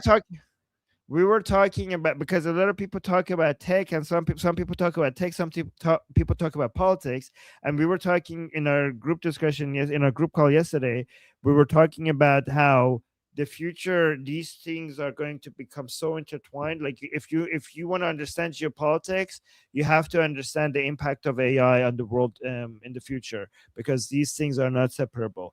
But actually, now that you mentioned that, let me put the link to our discussion group, guys. Today we have a group call which is going to start in about an hour, and the group call for today is free. It's free. That means that it's open to everybody. Okay, so come join. Again, the link is in the chat, the link is in the QR code at the top left, the link is in the description, and also the link is in the bio section of Liberty Politics YouTube channel. So come to Liberty Politics and subscribe when you're there. And if you're watching us, make sure you subscribe to Liberty Politics, and then also check this link in the bio to bring you to our discussion group, where we are going to have a group call in about 1 hour, and it's free for everybody to join. Also, don't forget to subscribe to Monkey. I gotta put it in my bio. Yes. Oh yeah. Okay. Yeah. Do that and use the affiliate link. All right. So guys, let me put the link to Monkey's YouTube channel. Okay. I think we reached the stream goal. The stream goal was 575. We got to 578. So we have reached the stream goal. I want to thank you guys for being here. I want to thank you guys for supporting me, over there. And I want to thank all the people that are over there, because we're over here and over there. We're streaming on both channels right now. Yes. I want to thank my audience for being there for me. And for Armin's audience, you guys are basically from the same root, right? We're basically together in this part of the network, Armin's network. And I really appreciate you guys for being here, for putting up with me and my monkey business. I put the link to Monkey's channel in the chat, so go subscribe to him. We're trying to get him to 1,000 subscribers so he could monetize his channel. Like the stream goal has been met, but I have it like the daily goal. I want to get today. See if I can get let's see. I got to get 22 more so I can get to 600. So if I can do that, I'm going to be a very happy monkey. It's going to be a barrel of monkeys. Just lots and lots of fun. Right. So Amy is clarifying. Amy, thank you so much for being a member for 2 months. I'm saying I think being anti-Semitic is stupid. I agree with that. Being anti-Semitic, or I like to call it Jew hatred, because I think anti-Semitic doesn't do it justice. But yeah, 100% correct. I agree with you. Being anti-Semitic is stupid. But unfortunately, some people are clever about achieving the stupid goal. The goal is stupid. But some people, unfortunately, are smart about reaching their evil goals. But yeah, I agree with that. We're gonna talk about Anyways. one of their stupidity like tonight at 8 Eastern on my channel. We're going into Candace Owens. We're gonna go a little bit into Nick, into Sneeko. We're gonna go into the stupidity that comes with these people, so you can see the dumbest of them. You're gonna be able to see them. It gets crazy. You want to Sweet. be there, but first you go to Ali's stream with Armin, and before that, you go to the upcoming discussion stream coming up very soon. Yeah. Oh yeah, guys, we're gonna be streaming this a group called On Liberty Politics on Liberty Politics. It will be streamed there. So if you don't want to come join the group, which I don't know why you wouldn't, but you could just watch it on YouTube as well. Anyways, Monkey, we need to go, and this was great. Thank you, Monkey. Thank you for being here. It makes it Thank so you much for easier having that you're here. Yeah.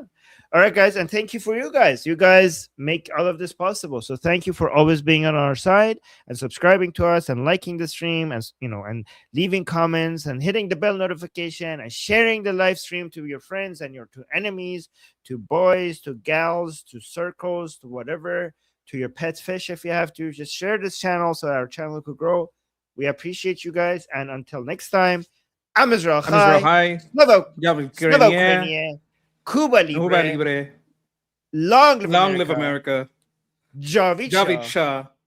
Payande Iran. Iran.